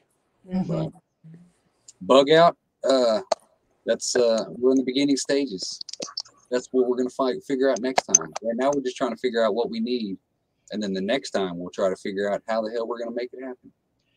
Well, there's something to be said for selling clones. Mm-hmm. You don't have to take it to the full product, and it's pretty easy to get something to 8-10 inches and send it off on its way. Very fast, very it's a quick work. But no, I'm serious, because each one of those will go $30 ish. I mean, it's a valid way to build up for some of the things you're not going to be able to make yourself, like napkins or sanitary napkins for women, or some of a lot in the toiletry world, actually, toothpaste, and we all want everyone to have soap, things like that. We can make soap, but that's another animal to milk, Yeah, Mary Jane's. I mean, it's you got to think of every single option, and that's pretty much what it is. Because when we start this thing, you know what I'm saying? It's you still have access to the outside world. You can still have a job. You can still send your children to school. So you've got that outside money. You know what I mean? So it's not going to be that much of a shock to get it started. I mean, it's going to be rough, but it's not going to be as serious as everybody thinks, because people can still go out and work and bring money in, and et cetera, et cetera. You know what I mean? So it offsets it a little bit. I don't know how much. It might not be a noticeable difference, but it's, you know what I mean? It's there. And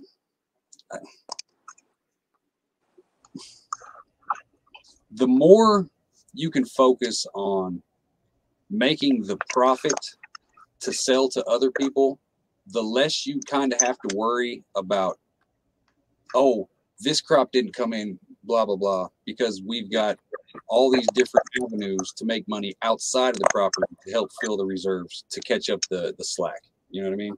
Right. So all that is going to have to come into play. Crafts and bartering and the black market system and all that is going to have to come into play. Not necessarily immediately, but it's going to have to come into play as soon as everything's, I don't want to say established. You know what I'm saying? It's got to happen quick, but it doesn't have to be right now. You know what I mean?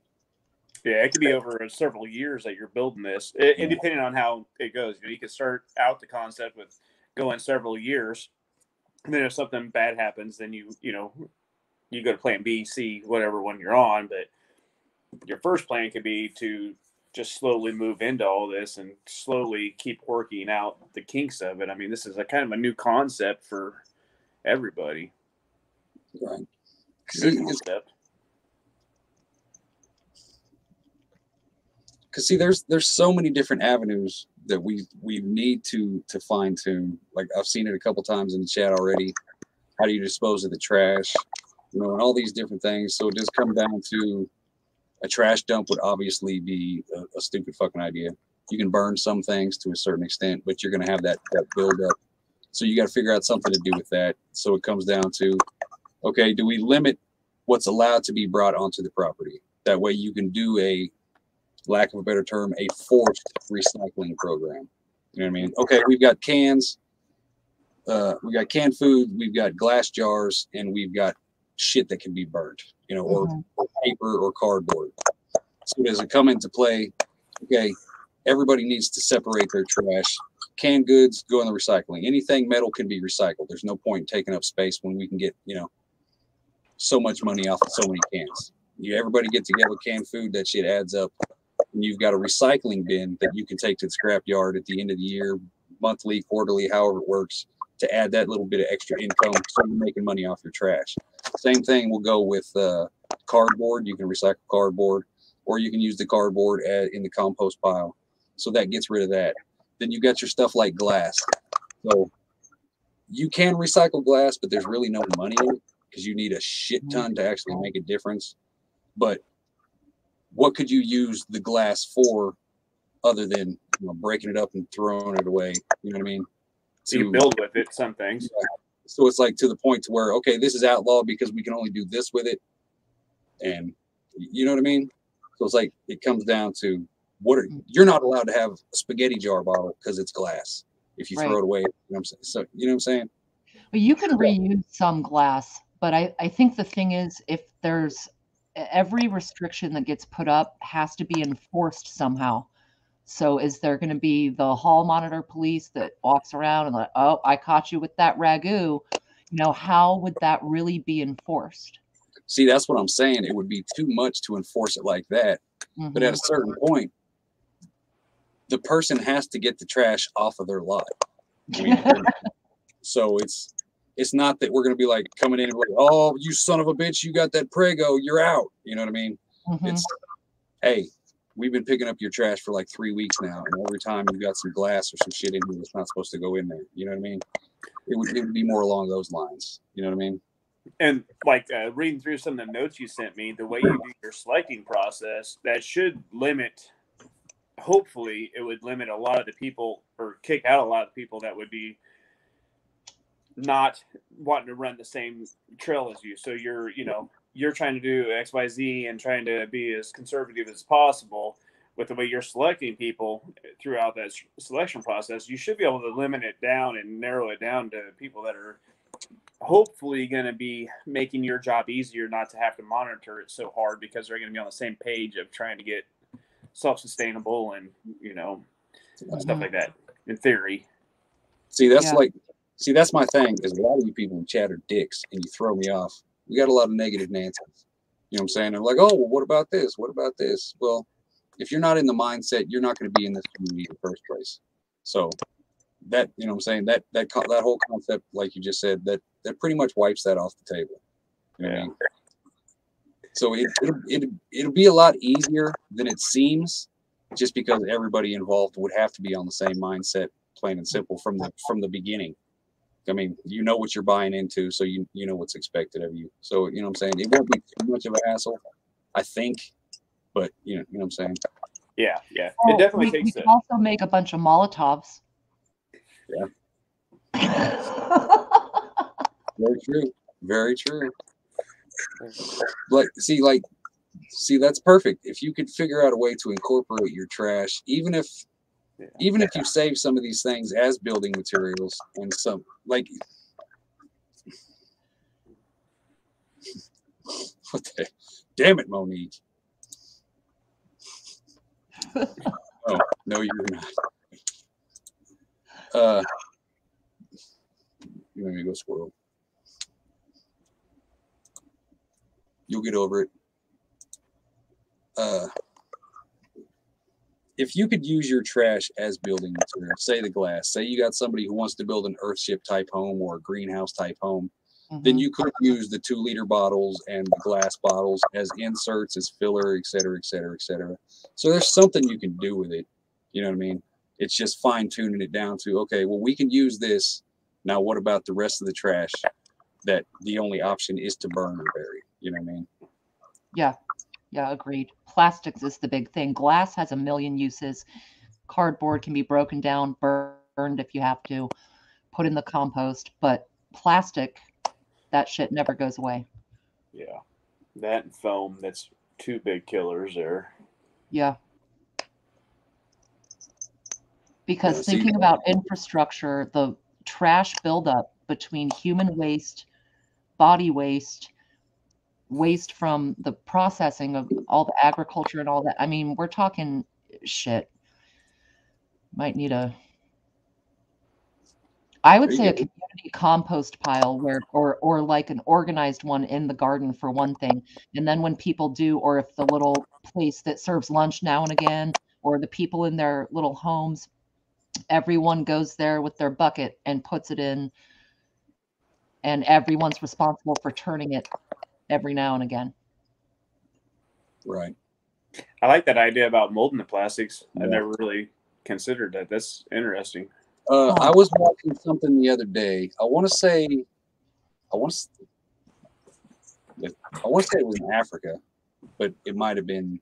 It's one of those countries over there in that Third circle. world somewhere. country.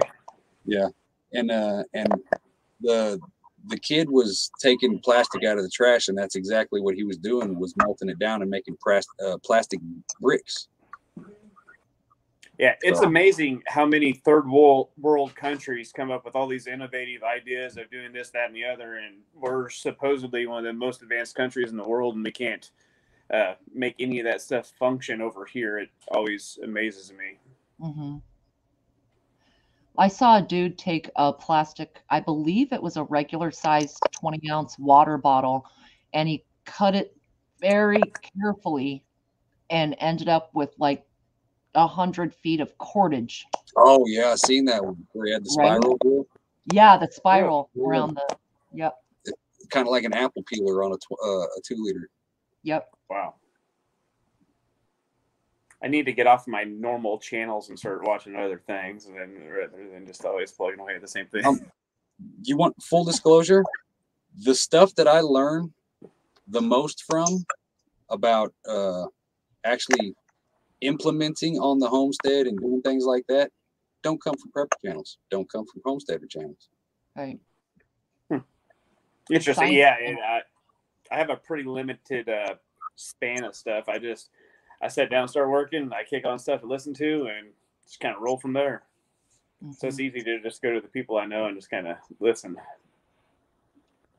Right, Heartland? That's the word I was trying to spit out, a landfill. Yeah. Be hard to do, but I don't know if it's legal to do your own. At a certain point, fuck legality. I mean, realistically. Yeah, I hear you. That seems like a whole lot of work. Right. Little landfill. Yeah, I'm sure it's legal if you pay them. Right. I mean, it's about like anything. If you pay them, they can't let you do anything. Ain't got no body, ain't got no crime.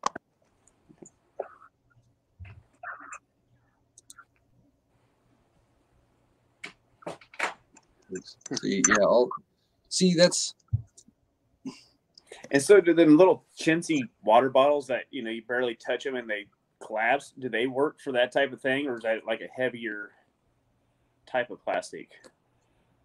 I'd reckon the heavier the better, but it'll still work. You can still make line or cordage, But I would say the heavier the better. But it was pretty thin, man. He got an enormous amount of line or cordage from one bottle. Huh. Okay. See, that's what I'm worried about on landfill. Yeah, tactical. That's true. Yeah, because you got to really, really watch, especially if you start getting a lot of families or animals. You really got to watch how you plot everything out to make sure the land keeps revitalizing itself, so it stays sustainable and keeps coming back good. Because even just putting, an animal in one area for too long and not moving them, they could destroy the land. So imagine what we do, because we're 10 times more harmful. So that's going to be a very interesting thing to see how long you can make your land sustainable for with X amount of people on there trying to do like sections, I guess, to keep it moving good.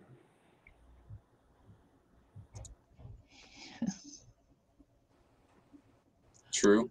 Eventually, though, it'll catch up to you. Yeah. See, that's like I think Star just said, don't allow plastic. If you go that route, then you will literally bring nothing onto the property.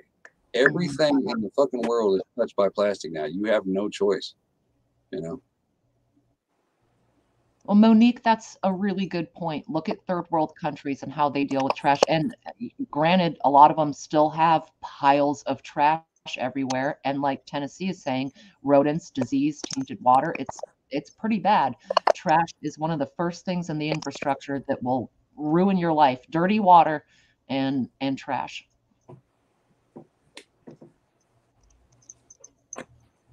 Yeah, because even if you're burning everything, you still have some kind of leftovers. I mean, you can't really burn it to nothing, I don't think. I've got burn cans, and you can't. Right. See, that's the problem I'm having is that 5 years of burning trash, like we've never sent our trash out. Every bit of trash we got has been burnt, along with the tops of the trees that we've done throughout the years, and that is literally what I'm using as filler for my stages. It doesn't seem like much. I'll do a video tomorrow to show you guys how much is added up. But I've got the bar stage behind the shower house, and I've got the produce stage over in the field. And the concept behind both of these is that the field stage is going to be elevated at least 3 foot. And that's nothing but fill and ash and everything that's been burnt over the last 5 years. And I'm already at a 6 foot tall hill. You know what I mean? Yeah. The stage behind the shower house, that's going to be at least a foot tall. My highest point out there, I'm already getting 3 foot tall on some of the, you know what I'm saying? So burning it adds up quick, just with 3 of us. So imagine 10 people over 5 years, how big these ash piles would be. Obviously, if it's just ash, it can go into the compost pile or, you know, et cetera, et cetera. But when you start getting trash involved, there's really nothing you can do with the ash. It's going to poison your crops. It's going to do all this other shit. So burning it is obviously a logical choice, but then you've got the trash from the trash that you've got to clean up. Sending it out, it works in today's world, but when the world's on fire, sending it out is not an option. You know what I mean? You're done. Yeah. There's a few options with ash, though. Bug Out says paved dirt roads. With wood ash, you can put that in your garden. So we put a lot of ours in our driveway, but you still got to put rock over it eventually. But yeah, we do put a lot of ours throughout our driveway, and it does actually bond pretty decent to, like, say, AB3 rock. And once it starts breaking down, AB3 is just basically limestone that's, you know, anywhere from 1 inch to 3 inches, as far as I know, anyways. And so once it starts breaking down, it kind of powders up, and then once rain hits it, it kind of hardens again. So anything you have in there, like wood chunks or plastics or anything that's melted down a little bit, that stuff really bonds to it really good, and it helps make a really good road, actually. So that he's got a very valid point there. Mm-hmm. So see, boom. I guess that would definitely be an option for getting rid of trash. Yeah, keep building roads and, you know, driveways or whatever. Because see, if it's obviously the majority of people are going to need wood burning stoves, just because obviously. So the ash that you're going to have from each person's stove should be more than enough that's going to take care of your garden for the year to come.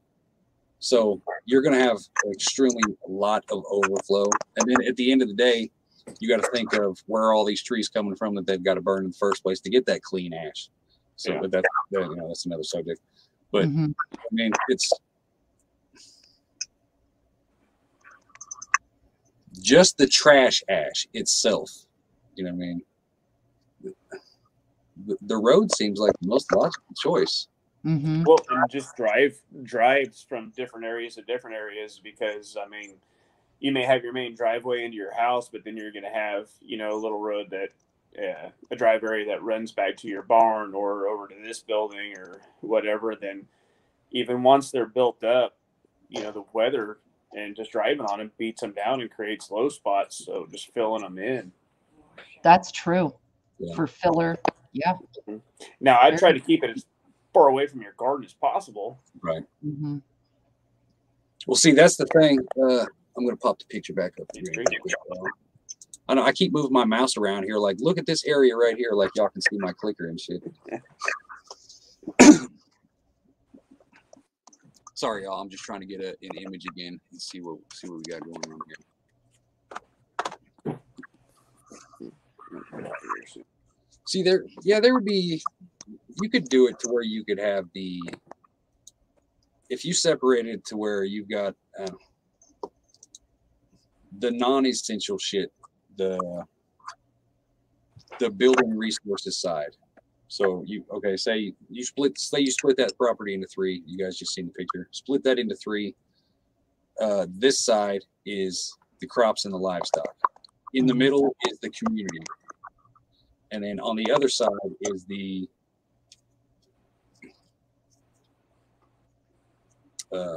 resources storage. You know, your lumber, your glass pile. Like, hey, somebody needs building material. Okay, it's over here on this side. One of those kind of things. So it happened. It wouldn't be that difficult to just put it completely on the other side of the property and like that. So that's not an issue at all. Yeah, I follow you there. Yeah. I know. Yeah, I would Tetris it. Something simple, my bad.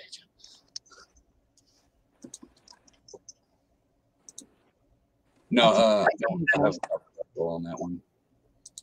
Doc Mac, this picture here, from the picture itself, this is pretty much flat. There's no elevation of any kind on this. It's 100% flat all the way around.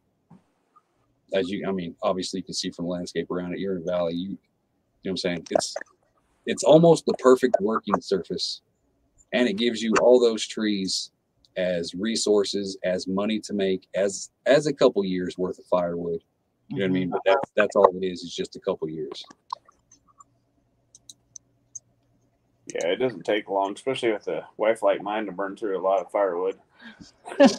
Getting you cold. Always cold. I just take all the blankets and curl up like a burrito, and I'm good. Pretty much. See, I was leaning toward that because, you know, they sell the recycled 2x4s and shit now that they make park benches and all that other shit out of.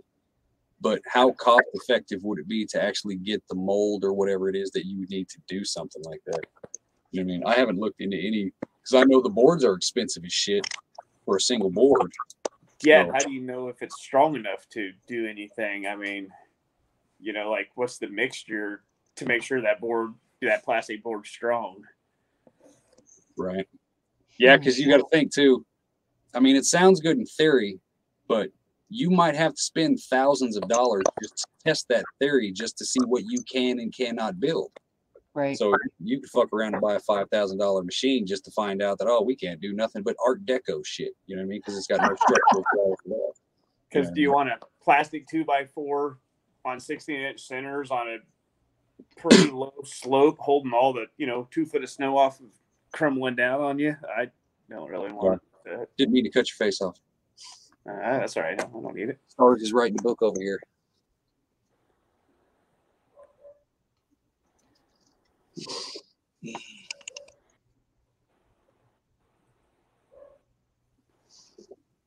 Yeah, I get that. That. But see, yeah, it comes down to it, though. The only time you would really need to worry about that trash service is during these times now. If the world ends, you're not going to be going to the store to get plastic anyway. So it's not a long-term concern. I mean, if you think the world's going to end in 2 days, it's not a long-term concern. You know what I'm saying? So it's there's a lot of nuance involved in trying to figure that out. I don't know. Yeah, there's there is. a lot of directions you can take that.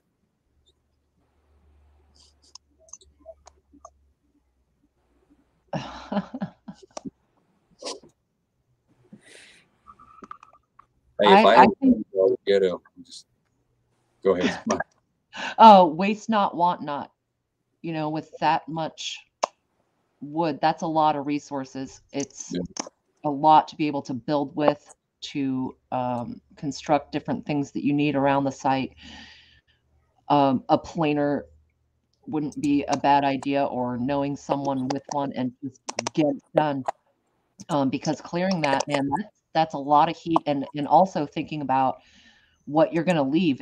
It's almost not as important what you take away as what you leave for cover and the future, you know. What kind of trees are even in that area? Well, in this area, it's mainly oak. I'm going to say oak is probably going to be 80% of your trees. Then we've got the hickory, we've got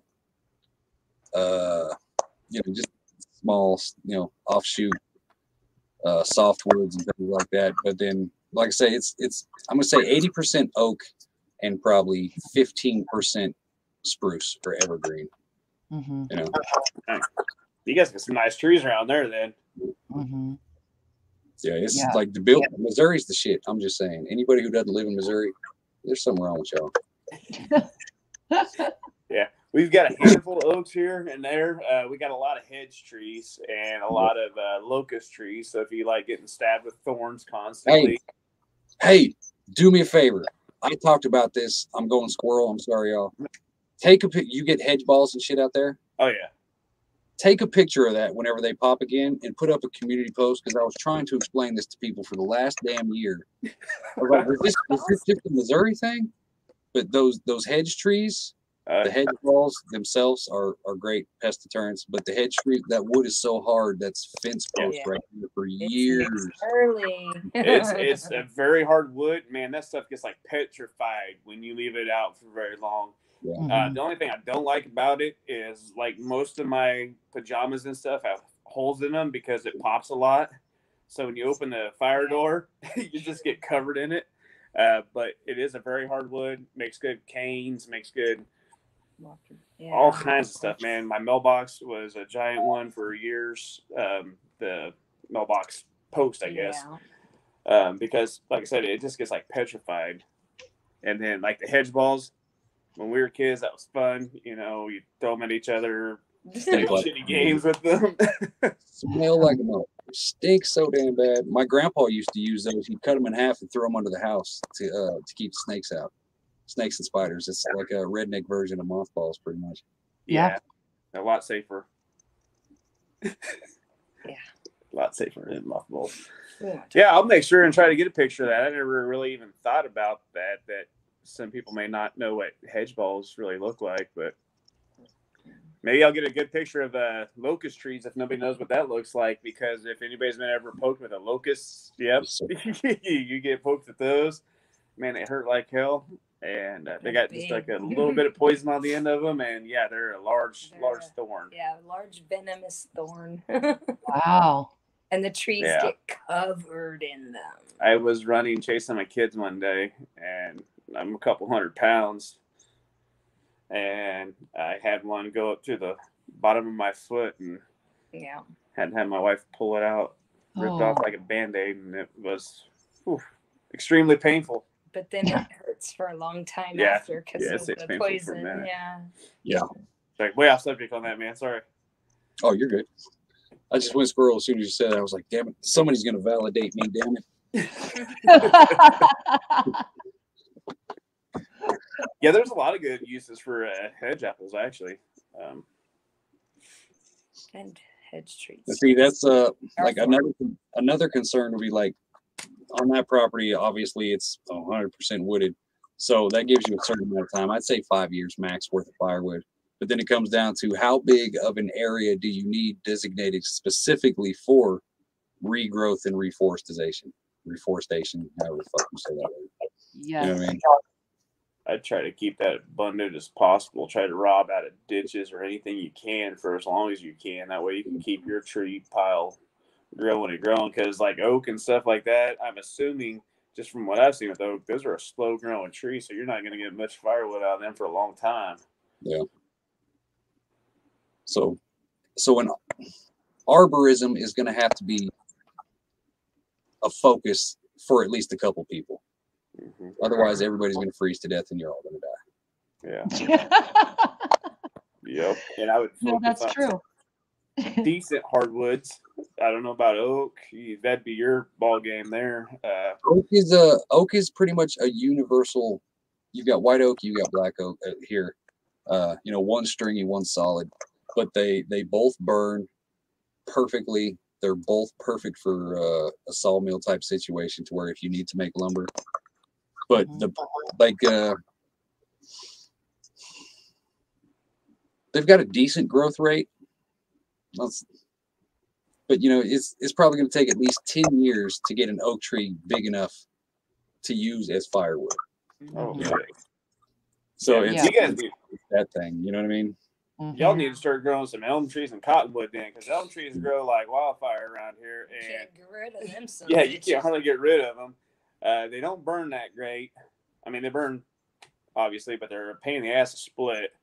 And they kind of smell a little bit like cottonwood smells bad, but elm doesn't smell quite as bad. But it's a real gnarly, like it's just, instead of like oak and hedge and everything kind of grows real straight like this, and elm's just really intertwined. It's just like a mess. Yeah. Does it really matter, 101? Does it really matter? Shout out 101. Well, shit, you could burn that at the end too, the stalks, if you let it just keep growing. Yeah. Because see, that's like I was debating, like there should be some sort of, at least to a certain extent, a community wood pile. Oh, and then that's one of those things to where it's, how do you limit how much wood per person each? You know what I'm saying? Like, does your neighbor have to suffer because you don't know how to use a damn damper on your stove? You know what I mean? Right. Or you didn't insulate your house well, or you married, the coldest person in the world. Right. So that will come down to, like, that's pretty much the same as the water situation. Like, we've got a limited supply, but the wood would be worse than the water, because we've only got a limited amount of wood, and we literally have to wait 3 years before we can do it again. So it's, does the wood get delivered once a week? Like, here's a week's worth of wood for your house, make it work, or, you know what I'm saying, deal with it. One of those kind of things. That's a resource you would have to ration, in my opinion. You'd have to have some equation for rationing on that. Well, I wonder if you could take like your paper products or cardboard products and try to, roll them up to make like little shitty logs and have them set aside. Compensate. And then maybe oil drips on stoves. I don't know if those are safe in a house or not, but it's a good idea. Recycle vegetable oil, motor oil, whatever, and then put like oil drip into your heater, so you can try to maximize everything you can at that point once you get to there. Maybe not. No, I agree. You can make your own Duralogs, or what are they called? Duraflame. You can make your own. It's basically a bunch of paper products with some accelerant, and we need the safe recipe for it, but you can make them. So how feasible would that be? Like, would something like that, just a mixture of pretty much sawdust and cardboard put together with some kind of adhesive, burnable adhesive, would that be enough to compensate for a lack of firewood? You know what I mean? Boy, that'd be tough. Yeah, that's a tough one. We burn a lot of firewood. Right. It depends on how cold your wife is. I'm sitting in a room that's 40 degrees right now with no heat in it, so I wouldn't go through that much. But see, she's sitting here in a hoodie, sweats, house shoes, a stocking cap, and I got a t-shirt on, and I'm wearing pants because I'm on a video. Right. Otherwise, yeah, she likes it 100 degrees in here. But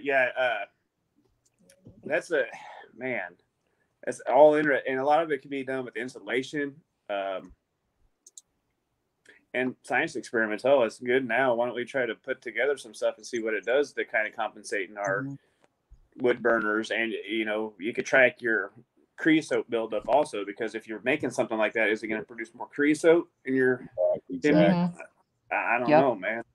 Yeah, and then that raises your cooling dangerous. And your house is on fire. Yep, that creosote's not a good thing to play with. Yeah, if you're looking at fire heat as opposed to some kind of gas, there's certain woods that also create more creosote. I believe pine is one.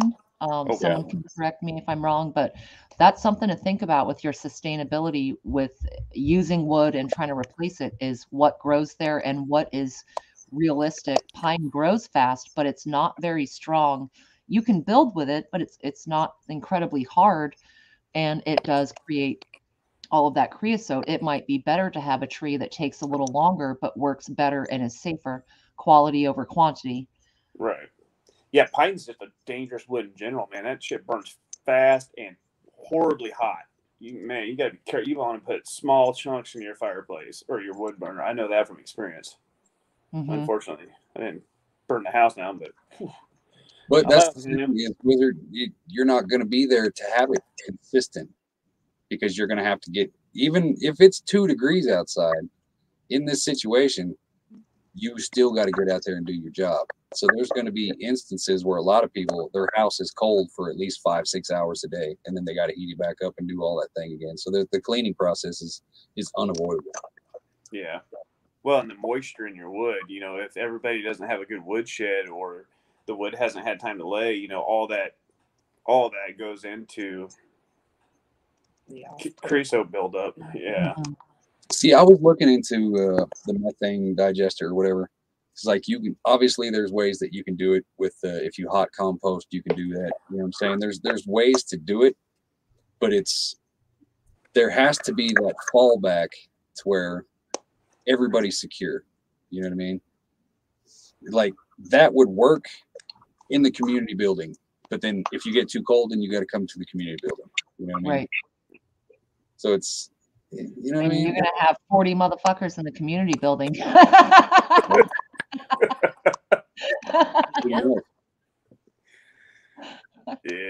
everybody's gonna be piled on top of each other. Yeah, that's where the bar is, the restaurant. Yeah. Shit, Right I know here. where I'm going. This fifth will keep you warm. You don't need firewood. That ain't no joke there, man. Thank you, Tennessee.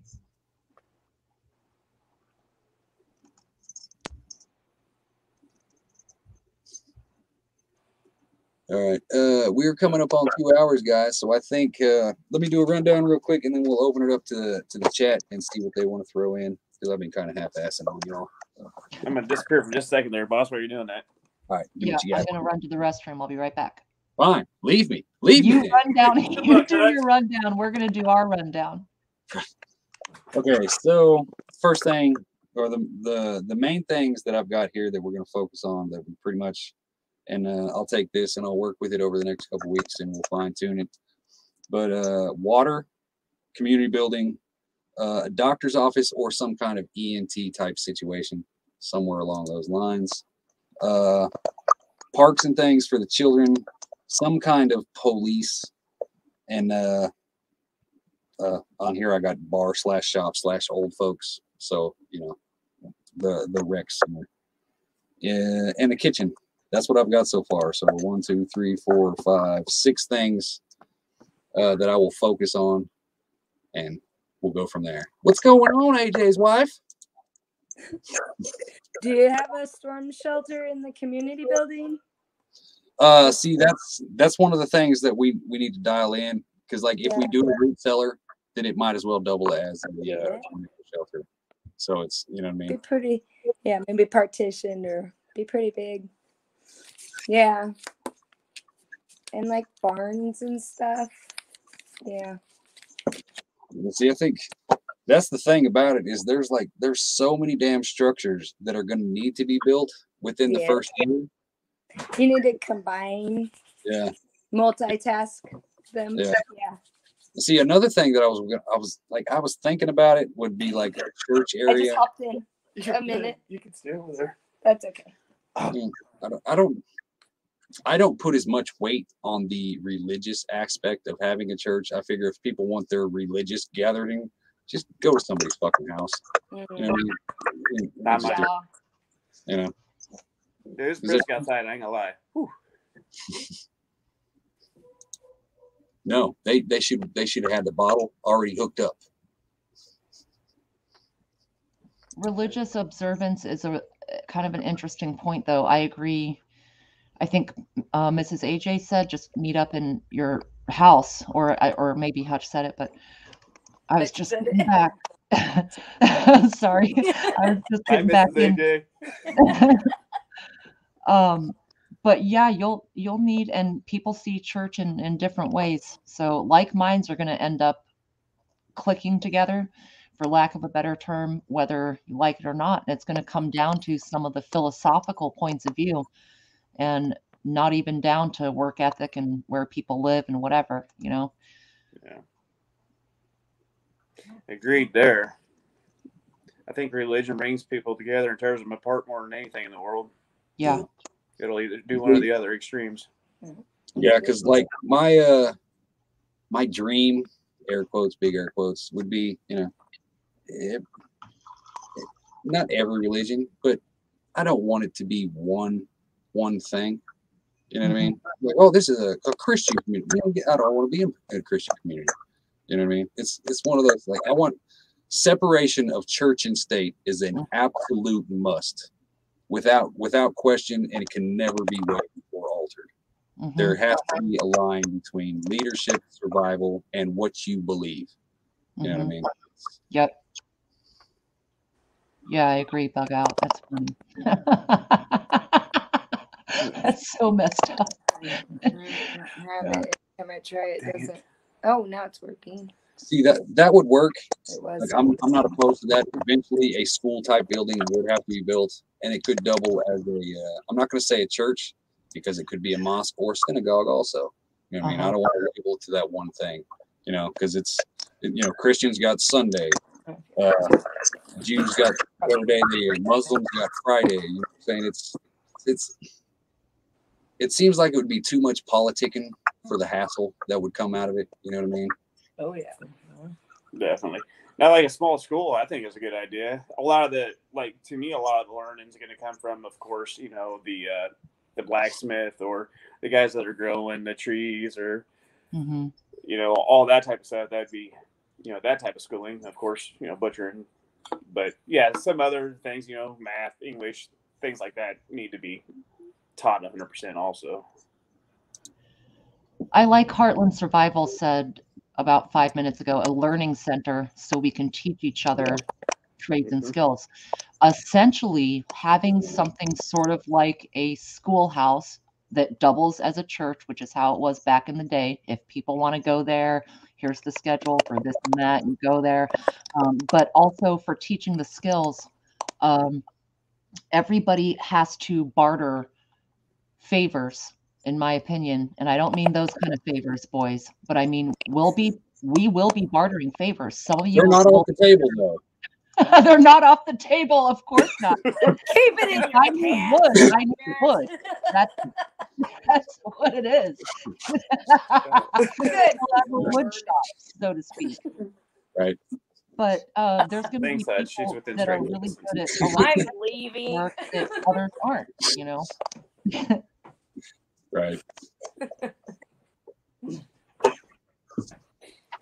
Well, I think we've made some progress, y'all. I think we've discussed some things. Chat, now is your time. What do you want to say that you've been trying to say for 30 minutes that had nothing to do with what we were talking about 30 minutes ago?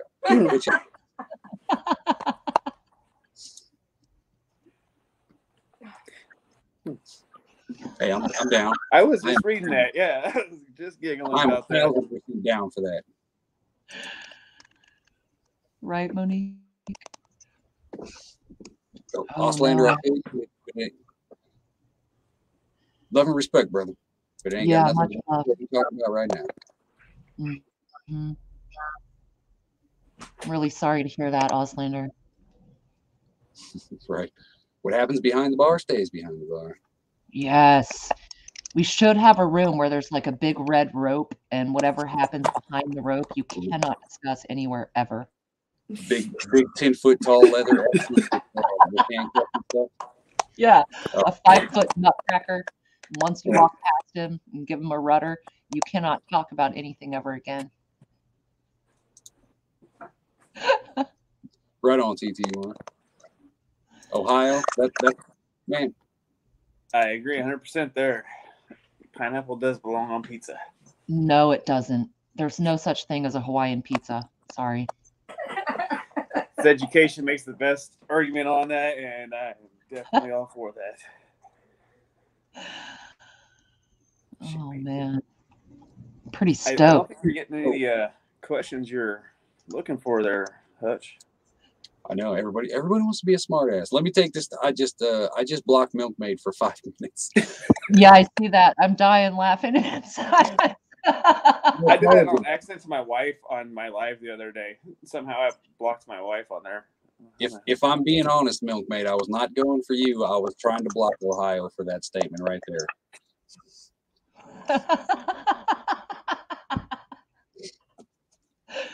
Yeah, that's funny. Right. That's good there, Tennessee Tactical. Yeah, that would definitely be that's definitely something that would have to be incorporated. Oh yeah. It wouldn't be like I think that's something that would happen naturally. You know what I mean? Yeah, and it is nice and relaxing. Like when you're stressed out to the max to hear just anything sometimes. Yeah.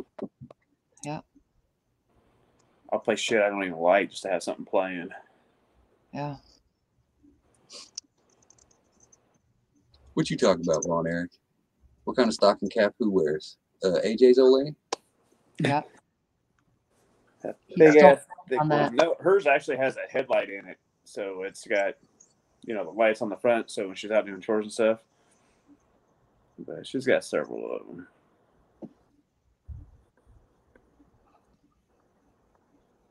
Pretty sure she has one she wears to bed too.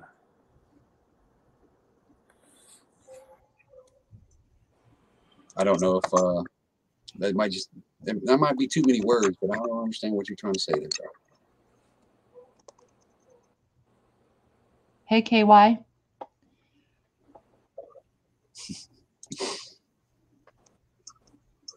Hey, the only freedom of speech that I will suppress is that nonsense about pineapples on a pizza. You're a fucking communist.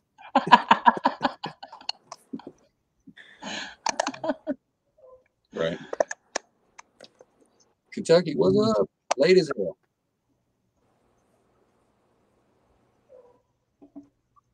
Sorry, I'm catching up on chat. We're at 2 hours and 7 minutes, so we ain't gonna go too much longer. I'm just making sure I'm not missing anybody. And y'all are turning into childs, so I'm gonna go ahead and call it good from here. So, Root, We did a lot of adulting. right. Oh, go ahead. What were you saying, Ruth? Oh, I said we did a lot of adulting. Yeah, we did way too much adulting. Yeah. Yeah. First hour and 10 minutes. So, like I said, appreciate y'all for being on here. I got a lot of shit that I need to do now with this, and appreciate all y'all. I don't know if it will actually. I've got last week and this week. I will combine them and see what we got. So next week, next Thursday, 7 o'clock Central, the only time zone that matters. We will just do a random. I'll bring what I got. I'll try to have two different people on, and we'll basically just do like a Q&A and just nitpick everything and do it from there. And then the week after that, we'll get back into to try to hardline some shit, and we'll just play it from here and see what happens. Said it's for something like this to happen, it's not an overnight process, because everybody who's tried it to do it overnight, they rush it and they fuck it up, and it's we're gonna baby step this bitch. If it takes a year, it takes a year. You know what I mean? It's ain't no point in doing it if you ain't gonna do it right. So yeah, I like that thought there, for sure. Yeah. All right. Well, I appreciate you having us on, man. Shit, I appreciate y'all jumping on. I didn't have nothing to say. Y'all saved me. Thank you very much. Yeah, this was fun. I really enjoyed the chat too. You guys had some really cool ideas and opened up this whole thought experiment. And then I do believe Tribe should be live right now. If not, he should be within the next couple minutes. Oh yeah, Ghost said this earlier. Anybody who's still in here, 55 of y'all, better put them damn thumbs. Ghost said something earlier that was pretty much a great idea. If any of you guys have any ideas or want to do some drawings, Heartland sent me some drawings that are freaking awesome a while back. That I have incorporated. I got them in my stuff. So, you know, plans, schemes, comments, concerns, email the shit out of me. I'll read them. I might not answer you back. Get out of your feelings. That's just the way it is. But I will read them, I promise. And you know, we'll get it figured out. Bug out the that 40 acres that I showed is $77,000 is what it's listed for. Nope. All right, guys, get over there and watch Tribe. Show him some love and support. Hit those thumbs on the way out because I know some of y'all didn't because you're kind of dicks. But I appreciate every one of y'all, and I will see you eventually. Appreciate you.